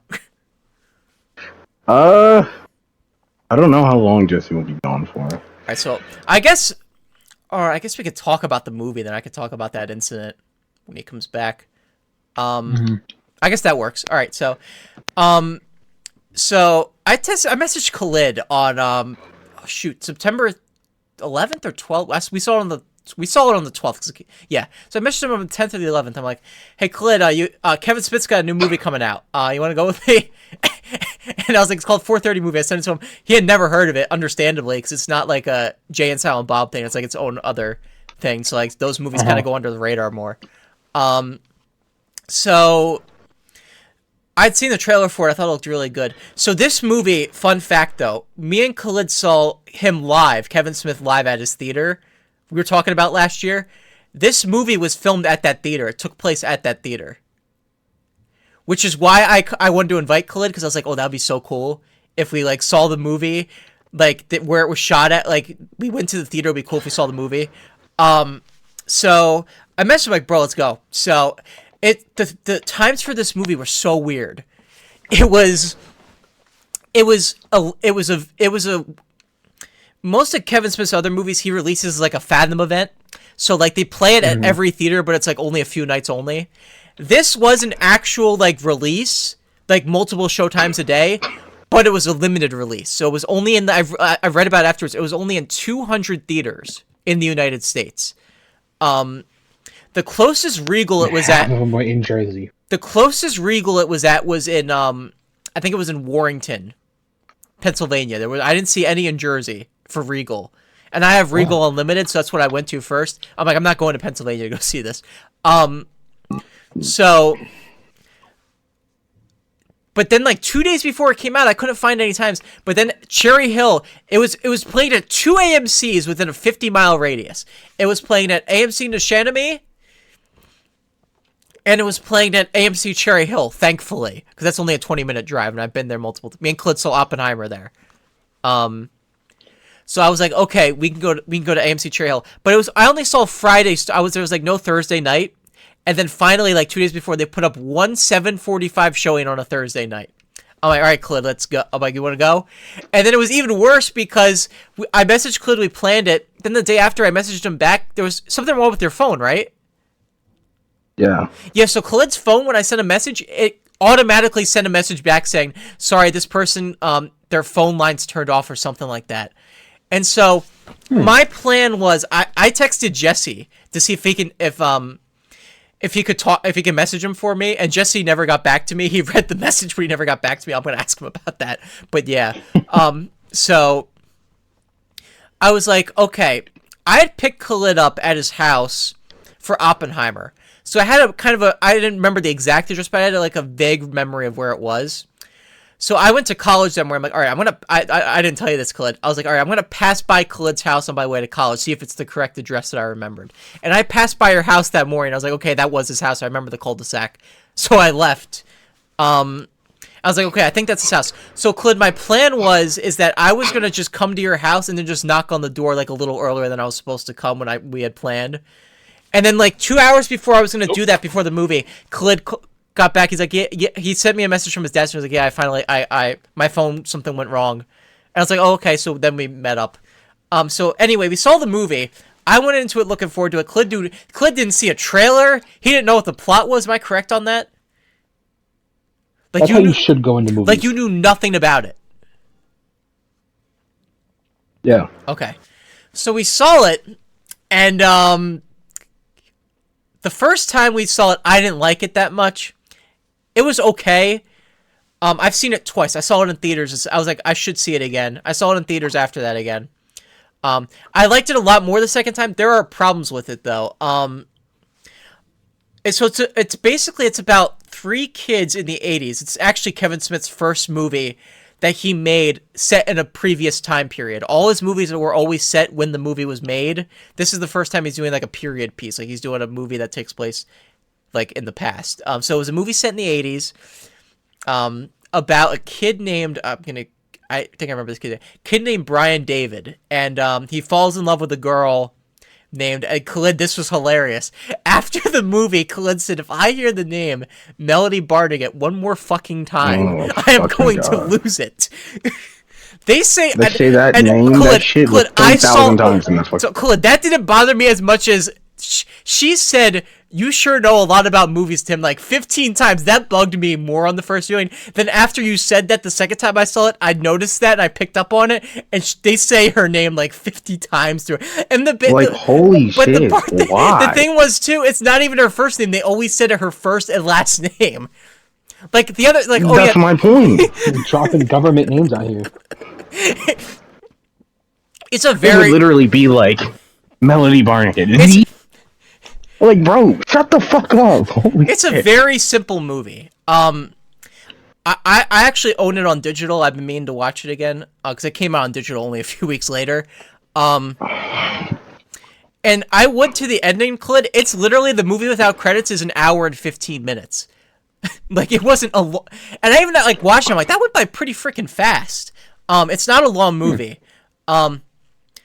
But there's so many pop culture. So it's about a kid who falls in love with this girl, but it's basically it's kind of like, I heard people describe it as Mallrats in a movie theater. And I'm like, that's not exactly, but I can see why people kind of put it in that same camp, because it takes place over one day, like Clerks and Mallrats. It's over a 24-hour day. And look, it's not great. It's not like, it's definitely... Me being a Kevin Smith fan makes me biased, because even movies I know of his that aren't as good, I have a little bit like leeway with. So look, it's not great. The pop culture references in that movie, Jesus Christ. I told Clint on the way back, I was like, man, I know you hated Mutant Mayhem for the pop culture references, but Jesus, this is every single line, every other line of dialogue, even more than his like Clerks and all those movies. Even it's like every other line. It's like they're mentioning Brady, but like all of these different things, like Last Starfighter, they're referencing all of these movies, and like they're even quoting people like lines from movies, and I'm just like, gee.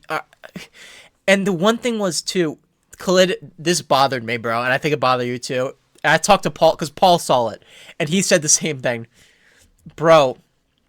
There's two jokes in this movie that it was so painful. One of them is the kid Keep in mind, this movie takes place in the 80s.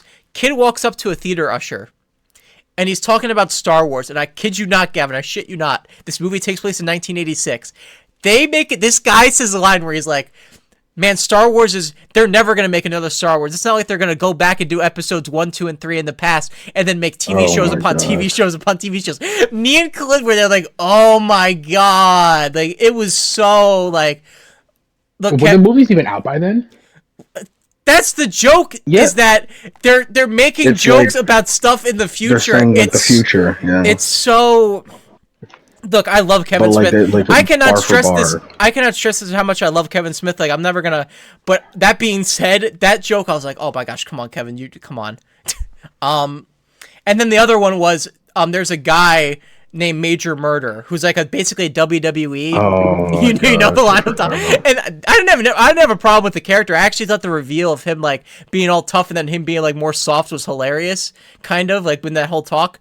And I actually thought the scene where the kid was talking to him was really good, but the one line in that scene, and you know what I'm talking about, Khalid. I kid you not, Gavin. There's a line where this guy says, mentions Bill Cosby. And he says, that man's an American icon. Which, if he had just said that, it would have been funny because we knew what Bill Cosby is now. But then he had the nerve to say, nobody's ever going to hate him throughout his lifetime. Welcome to Watch Mojo. And today we're counting our picks for the top 10 biggest plot holes. Biggest what? I don't know. I was going to say foreshadowing. Bro, your audio sounds much better now. That's because I'm on my phone with my AirPods. Oh, okay. So you had no idea. We were talking about this. Jesse, me and Khalid saw this movie called the 4:30 movie, which was written and directed by Kevin Smith, which is why we saw it. It was filmed at the same movie theater that me and him saw him live at last year. So that's why I wanted to see it with him. So we went. We were talking about it. We were saying, I didn't like it as much the first time. I liked it more the second time. There were a few jokes that were cringy, though. This movie takes place in 86, just to sum it up, and there was 2 jokes I said were cringy. I kid you not, Jesse, they literally make a joke about, in 1986, some kid's talking to an usher, and the usher says, talking about Star Wars, and the usher, just so you know, Jesse, your audio's like, it's humming. Yeah, it's because my AirPods are a little whack. Oh, okay. So they're the ones that went to the washer machine. So they're talking about yeah. So they're talking about how they're talking about Star Wars, and they're like, this usher, this takes place in 1986. I kid you not, Jesse. This usher is like, Star Wars is a perfect trilogy. They're never gonna go back and do 1, 2, and 3, and then later on do a bunch of TV shows. That's never gonna happen. I kid you not. That's a line of dialogue. And then there's another line where there's this character, they're talking, them and this other character are talking, and this character says, Bill Cosby, that man's a legend. And then he then goes on to say, nobody's ever going to hate him. And me and Khalid were like, bro. And then the other thing, too, I want to talk about. Khalid, you can back me up on this. Even the second time I watched the movie, Khalid, this still pissed me off. On the ending of the movie, so this doesn't take place in the View Askew-universe. It's not a Jay and Silent Bob movie. But they make a few references. There's a fake movie in the movie called Dental School that they go see, and that was the fake movie that Randall is trying to rent in Clerks. So that's the one reference. The other one is that at the end of the movie, the mid-credit scene, is they're talking about this kid in the movie applying for a job. And the kid throughout the movie is basically Kevin Smith as a child, and like him falling in love with movies. I kid you not, Jesse, the ending of the movie is they're like, all right, I'll go apply for the job. Then it cuts to the kid looking up, and he's looking at Quick Stop. And me and Khalid were like, bro, seriously? Like what? Oh, I think Khalid told me about it's that. Just like, we were like, by the way, could have been Randall. Okay, so we do got to talk. By the way, Khalid, you do know they got another movie coming out next year, right? Oh God, what movie is that? The kid told us about it. They're doing another Jay and Silent Bob. I think he told us about it. Oh yeah. Okay, so y'all met that kid who was like in the movie. Okay, so we haven't talked about that yet. We haven't talked about that yet. We wanted to wait for you to come back. So that's why I'm getting into it. So we just talked about what we thought of the movie, but no, it's okay. So yeah, but I just want to say they're making a 3rd Jay and Silent Bob. Thankfully, it's not them trying to stop another movie. It's actually a new plot about like them competing with a weed store. So I was like, okay, at least it's something new. But they might actually excel at. but so this kid. So after the movie, me and Clint are walking out of the theater. And this kid comes up to us, and he's like, what did you guys think of the movie? And this kid is like 8 to 10 years old. And me and Khalid are like, who? It's all right. Yeah, like, pretty much. But also the movie, it was rated R, but it was intended to be PG-13, and it's not really rated R when you watch it. There's a few jokes where I could see why it was rated R, but it's much more tame than his other movies. But I was like, okay, maybe his mother brought him just to make him wanted to see like a tamer Kevin Smith movie. And he's like, you guys know the director, right? And I'm like, yeah, Kevin Smith. And then, he's like, what did you think of the movie? Well, that's what started off with. It's like, what did you think of the movie? And me and Clint were like, it was all right. And the kid's like, really? And I'm like, yeah. And he's like, are you a fan of the director? And I'm like, yeah, Kevin Smith, we're huge fans. And then Clint mentioned, she's like, bro, I love Clerks 3. That's what Clint said. And then his mother came up and was just like, we were in Clerks 3, right? And we were in Clerks 3. And we're like, me and Clint were like, what? And so she told us, she's like, yeah, in Clerks 3, at the beginning of the movie, there's a scene where, at the beginning of the movie, the Welcome to the Black Parade, and they're playing hockey on the roof. And then there's people trying to open the door. So you see her and I guess it was her son, or her, I couldn't tell because she looked kind of older, so I don't know if it was a grandson or a son. But you can see, I checked the movie, it's 100% correct.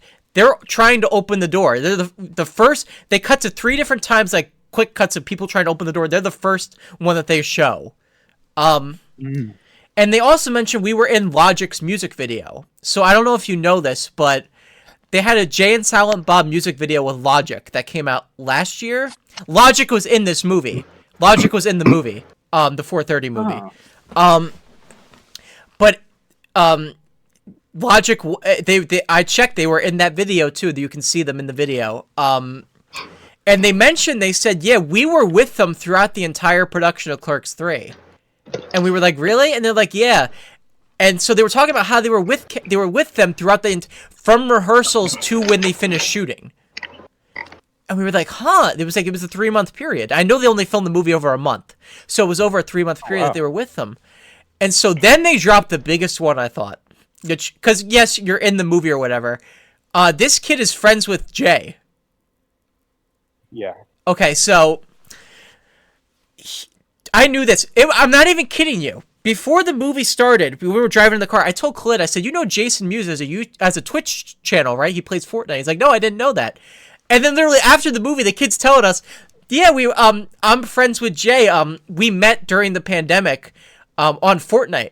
And he's on his Fortnite streams constantly, and I couldn't find the Twitch stream, him on his Twitch stream. However, he has a highlights channel, like Jay Mewes has a highlights channel, and they had an event called the Stash Bash, which I went to, which was when they reopened his comic book store in Red Bank, New Jersey, and I went to that. It was in 2021, early 2021. And during that event, Jason Mewes actually had his a PC station set up at the store to play Twitch on in the middle of meeting people. So I remember that. I remember that setup. And so I went back and found highlight videos, and that kid was at that event and was actually took over his gaming. Like he left for a minute, and then that kid came and played on his thing. And so yeah, they're apparently friends from that's what it seems like. So that was really cool. Actually, I got his name. The kid's name was Biggs. I don't know if that's just his Twitch name, but that's what he said his name was. I gave him my YouTube. He's like, do you have a Twitch? And I'm like, no, but I have a YouTube I can give you, so I gave him my YouTube. I don't know if he subscribed to me on YouTube or not, but I got an Instagram notification the next day saying Biggs followed you, and it was his Instagram page. So this kid follows me on Instagram. But no, it was really cool, though. Because that was just crazy that happened. I mean, again, we live in New Jersey, an hour away from where the movie was filmed. Like I said, it wasn't showing in many areas around there. So maybe that's why. I did want to say though too, Clint, I saw the movie a second time. I don't know if I told you this. There was this guy when I saw it the second time. Looking at this guy, I'm in the audience with the whole movie. I'm like, this guy looks extremely familiar.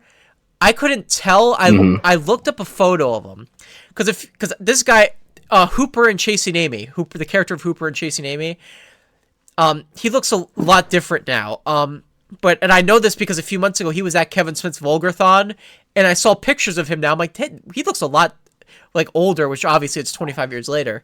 But he had like a very like specific set of glasses. And so I'm sitting down during this movie the second time, like, this guy sitting next to me, across from me, looks extremely familiar. I'm like, oh shit, I think that's him. I could be wrong. Or it was just a guy who looked very similar, but I thought it could have been him, but I could be wrong. But yeah, that the thing me and you happened with us though, that was very interesting.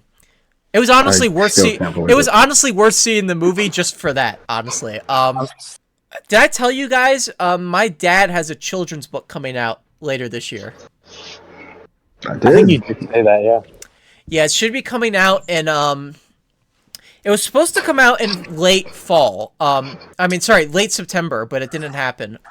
They're still trying to figure out the final touches on the book, but it should be coming out soon, at some point, sometime this fall. So I'm planning on doing an episode one-on-one with just my dad, like a special episode. So it's called the book's called Say Mama. It should be coming out by Mark Floyd. It should be coming out. That's my dad's name. It should be coming out sometime later this year. Keep a lookout. So I'll definitely be talking about that more once it gets to that. Have you guys seen any other films or anything like notable? It'd have to be like a list of films. I'd have to hear a bunch of films. Oh yeah, I saw. Actually, But let me talk about the greatest film to come out this year. Where the fuck did this? Oh god! This come from? Oh wait, let's see what's here, Gavin. I'm very scared about what Have you heard of the film Strange Darling? I've heard that name. Yes, You know Thanks, what? darling. I've heard that You know name. what? I actually have something to add to the whole strange darling thing.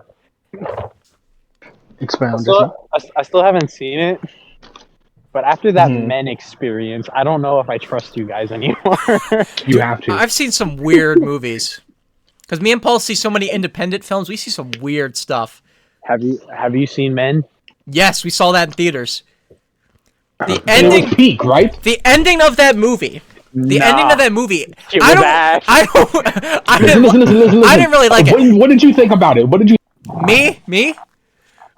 The first time you watched it, what did you think about It was very forgettable, honestly. Besides that last Damn. 20 minutes, besides the last 20 minutes, I will never unsee that. Damn, Jesse, you got a hurricane going on over there? I think we just had an It's really ass windy take. outside. But I'm No, about to that's say not this possible. Is, That's not. This is the first time. Shut up! Shut up! Shut up! An L take.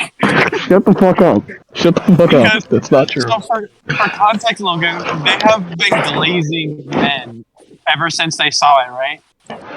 Who's About a month or two ago, Okay. on HBO, I found the movie on Max, right? Oh, you watched it? And we watched it together, and my God, that shit was ass. bro. It's not good. No, I just think it was so forgettable. But the last 15 minutes is so like, what is? Oh my God! Ew! The only thing I remember is like her getting there, some little like creepy stuff happening. I fell asleep at one point during the movie, so I don't remember the rest of it. But So then you the didn't ending see- happened. You saw the ending, okay? But So you know about the coming out of the mouth, coming out. yeah. So I'm that not whole kidding you thing, guys. like- I'm writing a screenplay right now. That's a drama. It's a drama based loosely on my real life. And I wrote a role for Khalid. I wrote a role for Gavin. And I would have had the third role for Jesse, but of course, Jesse, you're in Texas, so I couldn't make that work. So the thing is, though, is that I'm not going to talk about the movie that much, but I will say one thing. I'm not kidding you. There is a line of dialogue, because I'm basing it off of conversations that we've had, and we've talked about this movie before. One of the opening lines, because it's my character and his friends, which is Khalid, Gavin. It's going to be somebody else who's going to play the third part, but the third friend. Is it based off me? Well, I won't talk about specifics, but very different actually. It's the one character who's not the same. That's changed up a little bit. I don't want to jump into. I told Khalid what's up with the third character, but I don't want to spoil anything. But one of the opening lines of dialogue that we have talking to each other is, I'm not kidding you. A line of dialogue is, "Did you guys see that movie Men? That ending was fucking insane." With the mouth coming out of the body, coming out of the mouth. That's a line of dialogue in the movie. I was about to get copyright struck. On Well, no, if if you talk about movies in movies, that doesn't count. Like, if you talk about mentioning movies in movies, that doesn't violate it. It's like if you only show like footage from the movie or like pictures or anything. If you talk about it, that's fine. maybe it's just because of the way Disney handles shit, but I really thought you just couldn't mention certain products. Yeah, there's some companies that are weird. I'm about to say because like Coca-Cola. That is a line of dialogue in the movie, though. I'm not kidding. That's a line of dialogue in the movie.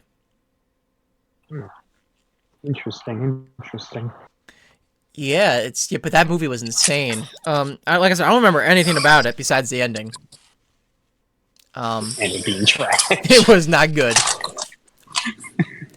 I would also like to add that me and Gav took back our previous glazing after rewatching that movie.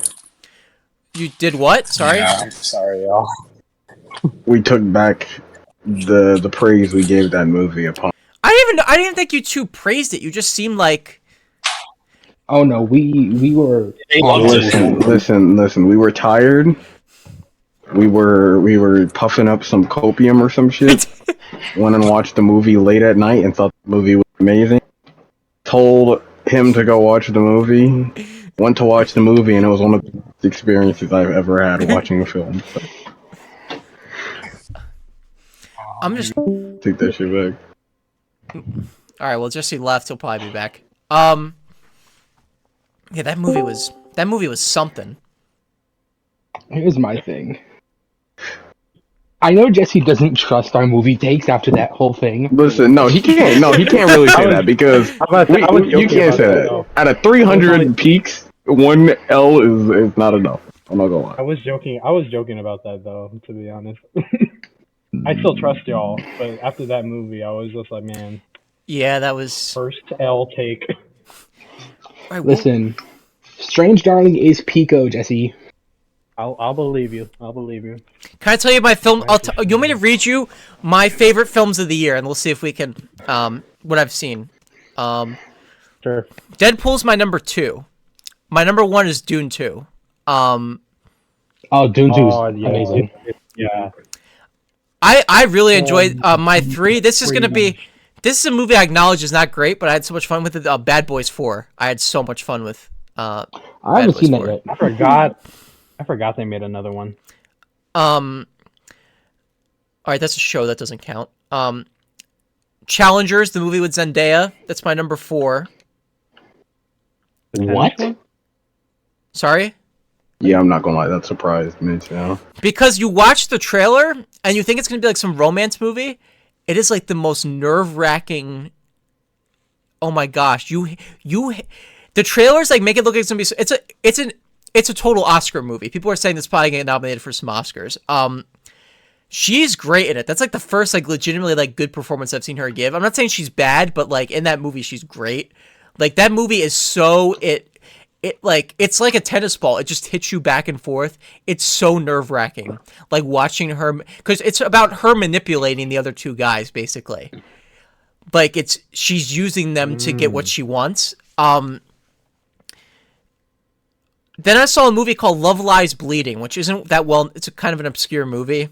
It's a weird movie, but I really liked it. I thought it was great. I think I've heard of that. Okay, this isn't a movie, but I gotta throw this in there. Because talking about like funniest things of the year, Deadpool, of course.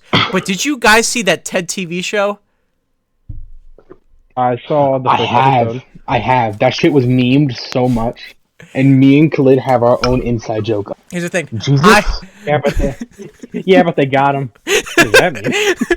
Okay, so I really liked the first movie. Hated the second movie. Dude, I loved the show. Hated Ted 2? I hated Ted 2. Ted 2 is better than the first one. What? No, man, no. I haven't seen Ted 2. I've only seen the first one. But dude, the show is so funny. Oh my god, I watched it twice actually. I watched it on my own, then I watched it with my dad. The second time. Dude, there is some funny stuff in that show. Dude, the jack off a dog. Did you see that? Have you seen the show? No. No, nobody's seen it except me. I've seen some of it. Okay. I've only seen the first episode. So there's this one joke about jacking off a dog. It is, oh my god, the payoff to that is so funny. Then there's another, like the whole Jesus thing, which that was hilarious. They got him because that was a meme everywhere. Dude, there was some funny stuff in that show. Oh my god, I cracked up like the whole show. The only thing that made me like hesitant about the show was like every clip I saw was just like the cousin just being politically correct to the dad. That's a part of the show. Yeah, and I was just thinking like that doesn't really feel like an 80s type thing. This 90s like thing, yeah, it feels like yeah. Dude, that episode is funny though. When they find out that because she's a lesbian, and they find out, and there's this whole thing where the dad wishes, because the dad like had a toy truck that he loved as a kid, and he wishes on a star for his toy truck to come to life. And the toy truck, and, it's like Ted, right? And the toy truck shares like all the same beliefs as him. Dude, it is funny. Oh my god, it's a funny show. Just get like an inanimate object to like share your beliefs, and then. But yeah, so going down the line of movies though. Then I have Inside Out. Then I have Joker. Sorry, Joker was my next one up. Then I have Inside Out. Inside Out? Then I have Inside Out 2. The second one. Dude, Inside Out 2 is great. It actually was a really good movie. Inside Out 1 is great. I haven't seen it.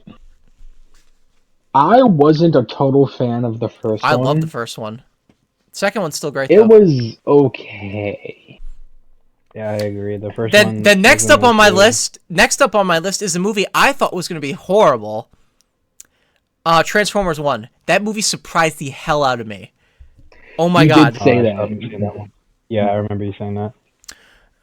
I lowered my score. It's not a 9 like I said, it's an 8. But dude, that is a good freaking movie. Because like the trailers make you think like it's gonna be like this joke like kids movie, and it is at parts. But dude, the ending, the third act actually gets like dark. Like I heard that going in, and I was like, I don't know, it can't be that dark. There's a scene, bro, where Optimus Prime gets shot in the face, and like his whole like part of his face just blows off.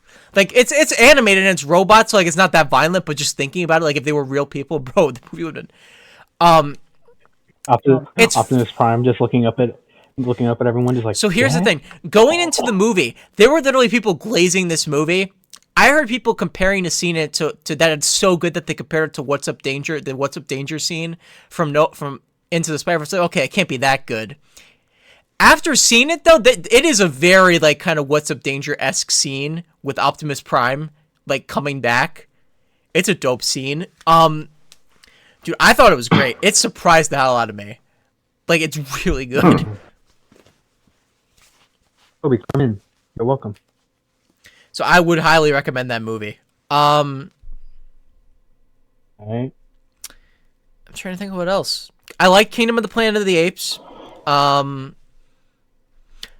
I heard that was bad. I liked it. Because I'm a fan of the other movies. I like the other ones too. I heard that was just awful.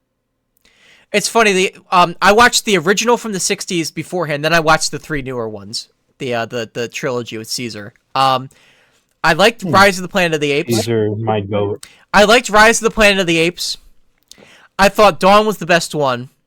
I wasn't huge on I don't know the names. What was the last one? War was the last one. That's when they're in prison. That's when they're in. That one was fine. I thought it was fine, but I thought it was the weakest of the 3. Just thinking of like notable movies I saw. I saw that movie M. Night Shyamalan film Trap. Oh, yep. They love that movie. Who did? Trap was fucking amazing. I really liked it. The first half, I was a little hesitant. I thought the first half was the better half. The best part. Really? Agreed. Dude, because it's M. Night Shyamalan, they throw in like so many comedic parts. I just thought it fell off. I thought it got That's the whole point of the movie, though. I know, He's supposed to be like, oh, I'm so lighthearted. I'm so happy. Because he's hiding it. And Yeah, I then know. he's not. Yeah. But the movie is so subtle in the way it tells you, okay, he's building up every... At first, it's like, okay, he's panicking. But then the more it goes through he's talking to the cop with the coffee and you want donuts? Then it's the secretly taking the radio. Then it's getting the code word from the guy because he's a firefighter. It slowly shows you where it's like, okay, he planned this from the beginning. And like, he knew, he was like, okay, I understand some shit's gonna go down. I'm good. Like, there was no... Like, I do feel like they overplayed the confidence of a serial murderer type thing. But at the same time... Was it warranted? Yes, because he was him. I forgot you never watched that movie, Jesse. I do want to ask. I wanted to. Bro. I do want to ask Jesse something, but I want to move on to the movies first. Because this is about video games. Tell him about a video game I played. But yeah, rest of the movies I saw this year, not much notable. I thought Knuckles was okay. The show, not as good as this. Bro, Sonic 3 looks. That existed. Sonic 3 looks so good though. Like that trailer is hype. That trailer is hype. Then it's just a bunch of average movies. It's just a bunch of average movies. But then, so the great stuff is worth talking about. The average stuff's not really worth talking about. But then the bad stuff is worth talking about. Bro, that Garfield movie sucked. But I knew that going in. I'm not gonna lie. I heard a lot of people like it. Controversial opinion. A lot of people like the new Beetlejuice. I thought it was pretty bad. Then again, Logan, you got to remember, we're the only 4 correct takes in the world. Like for the Correct Taste podcast. Is that what we're calling it now? Or are we just keeping the same name? I mean, I'm just saying that. I think as a all joke, but we are the only ones who are ever correct about movies. I thought the new Ghostbusters was bad. And I loved it. I thought Afterlife was great, but I thought the new one was bad. Frozen Empire or whatever. Bro, Harold and the Purple Crayon was pretty fucking bad. You didn't even know that existed, did you? I didn't know that existed. Starring I heard about starring Shazam. He played Shazam or no. Zachary Levi played an adult Harold. That's what the movie was about. I don't know who Harold is. Harold and the Purple Crayon, the book, the children's book. Oh, right. Is it a children's book? Yes, I read it as a kid. I had it. Harold and the Purple Crayon. Oh, he's like a baby. Yeah, and then the movie was an adult. It was the trope in all those movies like Smurfs. They go into the real world. It was oh my gosh, that was bad. I actually liked the live action Smurfs movies. I did it when I was a kid. I would probably hate them now. Wouldn't say hate them, but bro. We didn't talk about Woody the Pooh, Blood and Honey 2. That just popped up on mine. Oh god. My 57th ranked movie of the year. I have Madam Web lower than that, which is insane. We didn't talk about it here on the podcast. That's right. I will say somehow better than the first. It's so much better than the first, but even that's saying nothing. It's still so bad. It's still really bad. Bro, we got Peter Pan coming out soon. We got Bambi, bro. Then we got Pinocchio. Then we got the Pooniverse team up film. I've made myself a rule. I will watch all of those movies at home, not in theaters, but I will see Pooniverse, the team up movie, in theaters. I've made myself that rule. Oh god. Despicable Me 4 was terrible. That's next up on mine. What was it? I liked the first two. The third one was, whatever. The new one's horrible. Madam Web is after that. Madam Web is after that. Oh my gosh, I only have one. Madam Web is my second worst movie of the year. I have it at. Did Madam Web come out this year? Yes, February, because everybody forgot about it. Oh yeah, I forgot. Yeah. And then my worst film of the year. So my Madam Web, I have it a 3 out of 10 because it was really bad, but it was still like watchable bad. Yeah, I get what you mean. My worst film of the year, me and Paul saw. Talking about me and Paul agreeing on a movie. We both gave this. We had never heard of it. We both gave this thing half a star. We both have it it's one of the worst films I've ever seen. So I saw some film earlier this year, and they played this trailer. I thought it was a fake commercial at first. It started with Jamie Foxx on a motorcycle on a horrible green screen. I'm like, what is this? I mean, is this a fake, like one of those like casino commercials that he does? It was a real movie. It was in theaters. Me and Paul saw it. It's a Tyler Perry parody movie. So like Tyler Perry Medea. It's a Tyler Perry parody movie called Not Another Church Movie. It's so horrible. It's one of the worst. And look, parody movies have already been declining. I mean, like, look, Airplane is my favorite comedy of all time. Like, in terms of laughs, that is the funniest movie I've ever seen. And that was like one of the first parody movies. I really like the first Scary Movie. But outside of those two, I really don't like any parody movies. And this one was so horrible. Bro never watched a superhero movie. I never saw that. Well, because that just fell into that camp of like date movie and epic movie. I think that one was made by different people. It wasn't the same people, but it just felt like one of those kind of movies. Like Scary Movie was the only good one. I've seen Scary Movie 1 through 4, and I hated the second one. I hated the fourth one. The third one was not good, but I didn't hate it. But I don't like any of them after the first one. So yeah, I just think parody movies have fallen down so much. And that was one of the worst ones I've seen. It was so horrible.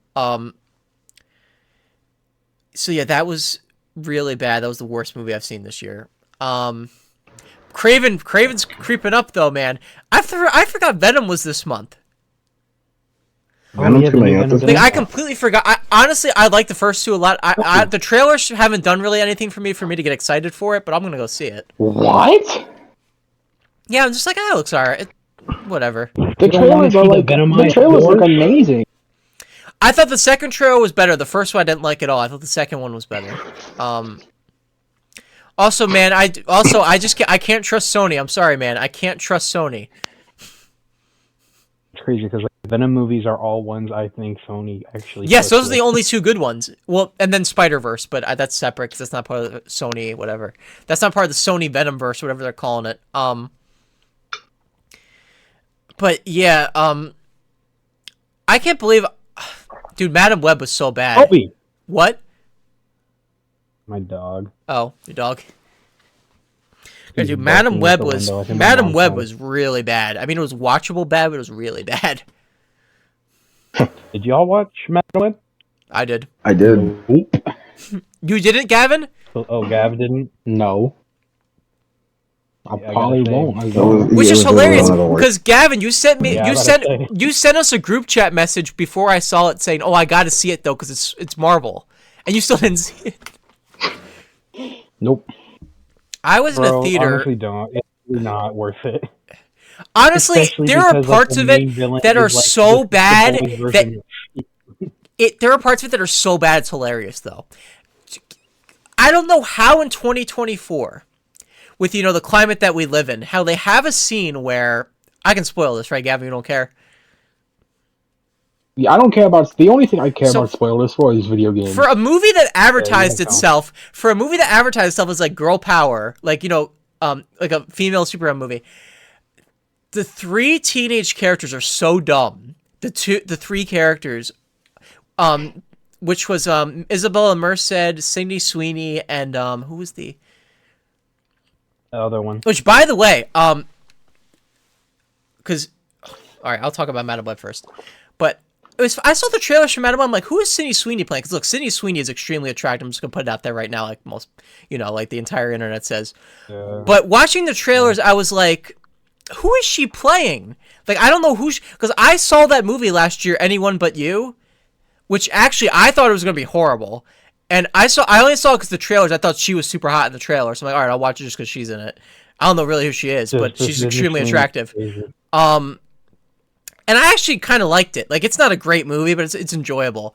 And so I saw the trailers from Madam Web. I'm like, who is she playing? And it's because they put her in this, like, the stereotypical glasses with the hair, and she looks like a nerd. But they make her look very different. The trope does work then. Yes, but here's the thing I don't get, is that in the movie, for a film that advertises itself as girl power, like, feminism, it's so these characters are so dumb and they're so clueless. Gavin, I'm not joking. This happens in the movie. They're so reliant on Ben. In the movie, Madam Web, what's her name? What was the character's name? Dakota Fanning. No, not Dakota Fanning. Dakota Johnson. What was her name? Whatever Madam Web. We know it's Madam Web. So Madam Web is like, okay, I need you three to. They go to the woods, and this guy is chasing after them. And she's like, okay, stay in the woods. I'm going to be right back. It was Cassandra Webb. Cassandra Webb, thank you. Cassandra Webb is like, okay, I'm just going to say Madam Web because it makes more sense. Madam Web is like, okay, you three stay in the woods. Do not move anywhere because he'll come and find you. So she goes back to her house to grab some supplies. These girls anywhere, like, let's go to the diner right at like down the street. So when she tells them you have to stay here, this guy is trying to kill you. He's like, oh yeah, let's not listen to her. Let's go to this diner. They go to this diner and there's this whole scene. It is so cringy, where they're sitting down, and there's these jock guys sitting at this diner table, and they're like gawking at him. They're like whistling at him or whatever. And instead of the girls being like, what the fuck are you creepy guys doing? They're like, let's go entertain them. Let's entertain them. Let's go entertain them. And they stand up. I shit you not, Gavin. They start dancing on the table to Britney Spears, Toxic by Britney Spears. Great song. I don't know what they were thinking putting that in that scene, though. I will say great soundtrack, but none of it fit the movie. Because it's all early 2000s. I love early 2000s, like late 90s, early 2000s, like kind of music. So I liked the soundtrack, but still, they're dancing on the table to Toxic. Oh my god. I like to call this the Rachel Lee Cook trope, because what's the movie? She's All That. where it's her and she's dirty with the glasses on, but when she takes the glasses off, she's hot, even though there's like literally no difference, barely. It's such a horrible, like the trope is so dumb. This is maybe the worst use of that trope I have ever seen. They don't take off her glasses, right? It's, what do? They tie her hair back or something. It was so dumb. No, they pull her shirt up. And they tie it in a knot, like exposing her stomach, and they flip her hair back. And again, now she's hot. And I'm like, what is this movie? And they're dancing on the table trying to entertain these guys. I'm like, what is happening? And of course, guess what happens? The villain, don't go anywhere. The villain finds them at the diner, and they shoot. Oh my god, it's so bad. I think my whole thing with Madam Web is that this movie kind of made like everything Spider-Man exists before Spider-Man. That's what I didn't get either. The villain is literally wearing a Spider-Man suit. All these characters associated with Spider-Man are already having their powers and shit before. And my guy, Spider-Man is born in the movie. And they try to play it off like it's going to be some big reveal, like it's going to be some future event used in the next movie, like they was going to get another one. Like, what are you going to name the baby? I mean, Peter. But to be fair, isn't that literally how everything is Spider-Man before Spider-Man? So, here's the thing that I read. Apparently the movie started out, the script, the original plot of the movie was Madam Web was trying to stop Peter Parker from being killed by somebody. That was what the plot of the movie was. That would have been better. And then they changed it for some, and they brought in this. Did you guys see the clips of the ADR? The first scene in the movie, the first line of dialogue in the movie where the guy says, "Did you like when they're in the forest or whatever?" His mouth doesn't even match up with what he's saying. His mouth's not even moving. Oh yeah, that's another thing, Gavin. The villain is literally dubbed for the movie. Like he's some whole foreign actor who doesn't speak English. So rather than just find someone who could speak English, they let him speak his native language and just dubbed over him.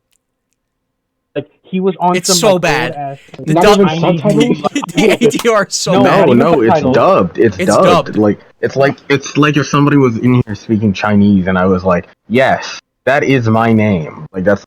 Yes, like quite literally, like the Squid Game dub type shit. Which is funny because I actually watched Squid Game in dub. Oh, Jesse, the thing I meant to talk to you about, before we get, we're probably gonna have to end at some point.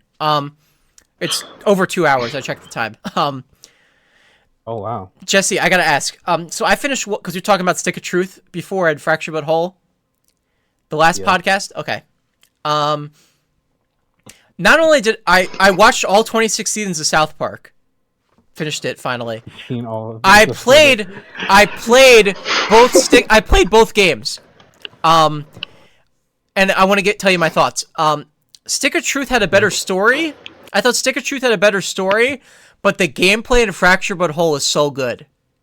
Like the opposite with you. What? I don't hate either games, mind you. I like them both. Okay. But I don't know. I personally liked the story for Fractured But Whole better. I liked the turn-based mechanics more than I did the Tactica stuff for the game. I remember you saying you liked Fracture But Whole more. I remember that's what you said. I do like it more. But overall, like they're both good games. Here's the thing too. The Fracture But Whole was like one I like better. I got Snow Day after I beat both of them. Oh yeah, I saw you posted it. It's not good. It's not good. I heard it. I never even. I still haven't played the last 2 levels. I literally went back and just started playing Fracture But Whole more. That's how forgettable it was. Did you get the DLC for it? Yes, I beat the DLC for Fracture But Whole. Yes, I beat both. I beat all the DLC. Yeah. I beat the other stories. Okay. Yeah, I got a curve monitor now. Actually, right now for filming this podcast, I have to do it like it's only half of the screen because you can't film with OBS like with the whole curve monitor. So I have it at the normal resolution, but I have a curve monitor, bro. This thing's insane, bro. Some of the stuff you like played Fortnite on this thing, holy crap. But yeah, that's what I'm going to tell you about those games. I thought both of them were really good. I thought Fracture But Whole was easier. Fracture But Whole, I thought the system was a lot easier. Stick of Truth frustrated me in some of the bosses. Really? Yeah. But yeah, I love the show though too. I saw Book of Mormon. Their play, their Broadway play. I just saw it a few weeks ago. I love that too. I thought that was hilarious. There's a play? The guys who did South Park, South the Park? creators, yeah, it's called Book of Mormon. South Park is vulgar. Do not get me wrong. I thought that was worse. Book of Mormon, bro. It is so offensive, but it's so funny. Oh my god, it's so good. Is it South Park still, or is it like its own thing by the creators? But if you've seen South Park, they make fun of Mormons a lot, as you probably know. Yeah. So it's called the Book of. I've It's them seen the make. episode. But no, it's a play about Mormon mission. But two Mormons who go on a mission to Afghanistan, and it's like all of these people, this tribe in Afghanistan, like how, like, you know, because they love God, they're talking about like, oh fuck God or whatever, and it's like, and they're trying to convert them to the story of Joseph Smith and the Mormons. It's like South Park. It's offensive, but it's one of those things that makes fun of everybody, every race, every religion, it pokes fun at and it works. Like, it's so funny. Dude, I kid you, I'm not joking. Saying, like, that was, like, it shocked me more than South Park. There's a scene where they're in hell, and this is on Broadway, so it's on stage, and it's Jeffrey Dahmer, Hitler, and two other people, and there's literally a scene where you see Jeffrey Dahmer humping demons on stage. Yo, way. And then, I kid you not, there's jokes about this character who loves raping babies. I'm not kidding you. That's a joke. There's a character in the play who loves raping babies. I'm not sure. That is literally in the play. And then there's this one part where it's like, you know, because it's this whole African tribe, and they're telling the story of Joseph Smith, and they pull out all the guys in the tribe. They have these. I'm not joking. They're wearing 10-inch black dildos. The fuck? Dude, I'm like, what the fuck is happening? Dude, it is the most, like, it's so crazy, but it's hilarious, bro. Like South Park. It's like it pokes fun at everybody, but it's hilarious. Like, it's so funny. I would highly recommend it. It's a little insane though with the dildo. Dude, it's so crazy. Oh my god, but that was a great freaking it's a musical. It's a great, I would highly recommend it. Like, if you're one of those people who, like, hates, like, musicals and, like, hate, like, that kind of musical, that's the play to see, because it's like not like the traditional musical, because it's just so insane and vulgar. So, like, if it's That's how I felt with Joker. What? That's how I felt with Joker, because yeah. I'm normally a fan with musicals, but it's just the way they did it. I was gonna say it worked with Joker though. I like some musicals. There's some, like, musicals are very, like, they got that Wicked movie coming out. I didn't like Wicked. I saw it on stage. I wasn't a huge fan of it. I love Hamilton. I'm trying to, I actually saw, because my favorite movie is Back to the Future. I actually saw Back to the Future on Broadway, the Broadway one, earlier this year. I really liked that one, but I liked it, but I didn't think it was great. But yeah, Hamilton and Book of Mormon, I think, are the two best ones I've seen. I love both of those. I've seen a few plays. I'm trying to think of what I've seen a few. I'm very hit and miss with that though. I like movies. I like Greatest Showman. I like Nightmare Before Christmas. I'm trying to think. Musicals are weird for me because I just hate when people explain your movie through song. Like, there's some of them that work and then some that just don't.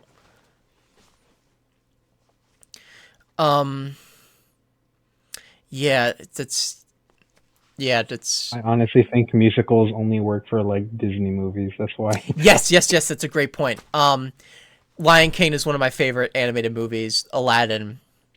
Oh my gosh, I want to boycott Mufasa. I hated that Lion King so much. I hated that live action remake so much. I kind of want to boycott this. I don't even want to see it in theaters. Wait, do you mean the OG? No. The CGI one. I hated that movie so much. Yeah, No, I know. Do you mean the remake where they're talking or this new bull, or He's it's talking about the new one. The You new said one, Mufasa. the Mufasa. But no, I hated the live action one they did like 5 years ago, because I thought I thought that one wasn't that bad. I thought the Aladdin remake was okay, because it was this. I thought Will Smith as Genie was actually pretty good. I thought the original still. No doubt the original still the best one, but Yeah. I thought Will Smith was a pretty good Genie. I thought he did a good job of like being different than Robin Williams, but still kind of like staying true to it, like doing his own thing. I thought he was really good with it. And I liked how they changed the story, how it was him telling his kids the story with his wife or whatever, on the boat. And they kind of changed parts of the story up, which I thought were kind of interesting. I'm sorry, if you remake a movie, don't just do a shot-for-shot remake. Because, like... I actually have an opposite take, and if you're gonna do it, stay faithful to the original 100%. You can stay Otherwise, faithful to the original, it? but if you're remaking the same movie shot for shot with the same lines, that Lion King remake, it was 30 minutes longer. I could not tell you a single difference, besides that one Beyonce song. And I'm sorry, when you sing Can You Feel the Love Tonight during the daytime, your movie's already fucked up. Yeah, I get what you're saying. I hated that movie. It's also like, I don't know, this is for me personally, but you're watching a remake or a live action version. It's fan service, bro. I know, but you liked this version. I know. So it's like if you want it to be 100% faithful, like this is a bit of a different thing. But, well, a lot of people compared it to the remake of Psycho. Because they had Psycho in the 60s from Alfred Hitchcock, which I've seen. I like Psycho, but I'm not a huge fan of it. Actually, by the way, I went to Hollywood a few months ago, and I saw the Bates house from Bates Motel from Psycho. I forgot to tell you this. I went on a bunch of studio tours. I met an actor. I met somebody. I didn't meet anybody famous, but I was at the Sony Pictures studio tour. And at the gift shop, he's in Jay and Silent Bob Reboot, so that's how you probably know him. In Jay and Silent Bob Reboot, they have that one they have the guy Keith Coogan that they just run into randomly. I even watched the movie. Who the frick is this? I never heard of him. He was in Adventures with Babysitting. He was in the original. That's what he's most well known for. And I ran into that guy at the gift shop. He's an actor, and I ran into him. And I talked with him because he actually followed me on Instagram a while back. So I said, hey, you follow me on Instagram. So we had talked about that. So I met him. The Hollywood stars are not that impressive. Like, you're going to... Like, really? The stars on the sidewalk? Yeah. It's not that impressive. I gotta show you this picture. I got a picture. I took all these pictures with the stars, like the stars on the sidewalk. Next to Salma Hayek's star, it's literally me kneeling down to the star, blowing kisses at the camera. That's what I did. I'm surprised bro didn't do the like Mordecai sniffing the seat.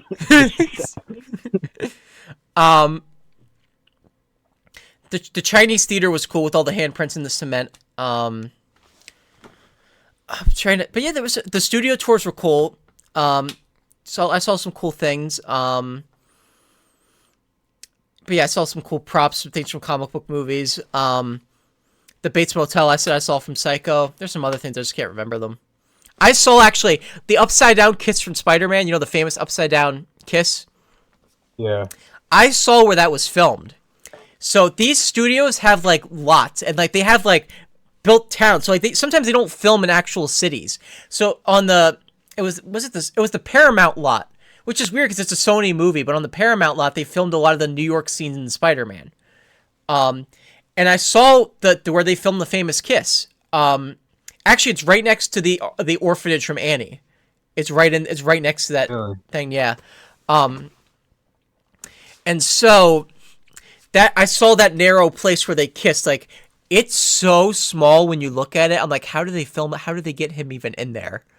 I will say I saw the Hill Valley Courthouse in Back to the Future, and they said I was just talking about that TED TV show. That school in the TED TV show is the Hill Valley Courthouse, is the Hill Valley clock tower. which was really it was an interesting tidbit. So they just repurposed stuff. It was funny. We're talking about Ted on the Universal tour. They were filming season 2 while we were doing the tour. They had all the trucks and like the trailers for the actors outside, and they were filming. They had it was closed. The lot was closed, but they were filming it while we were on the tour. Yes, that was really cool. But yeah, what I was saying with Psycho, the remake of Psycho, which was a black and white film, Gus Van Sant remade Psycho in the 90s. That's the guy who directed Good Will Hunting, which is like one of my favorite movies. But I never saw he remade Psycho, and he said the reason he made it was because it was in black and white, and he didn't think people of that time would like teenagers at that time wouldn't want to watch a black and white movie, which is a little weird, but I kind of get what he's saying. Which is why and it's a shot-for-shot remake apparently, and that's why he remade that. But that's the thing with Lion King. It was like that movie. It was just I felt like a shot-for-shot remake, and I was just like, why? But that was the point of the movie. Like, that's Gavin, sometimes point of movies doesn't mean it's a good point.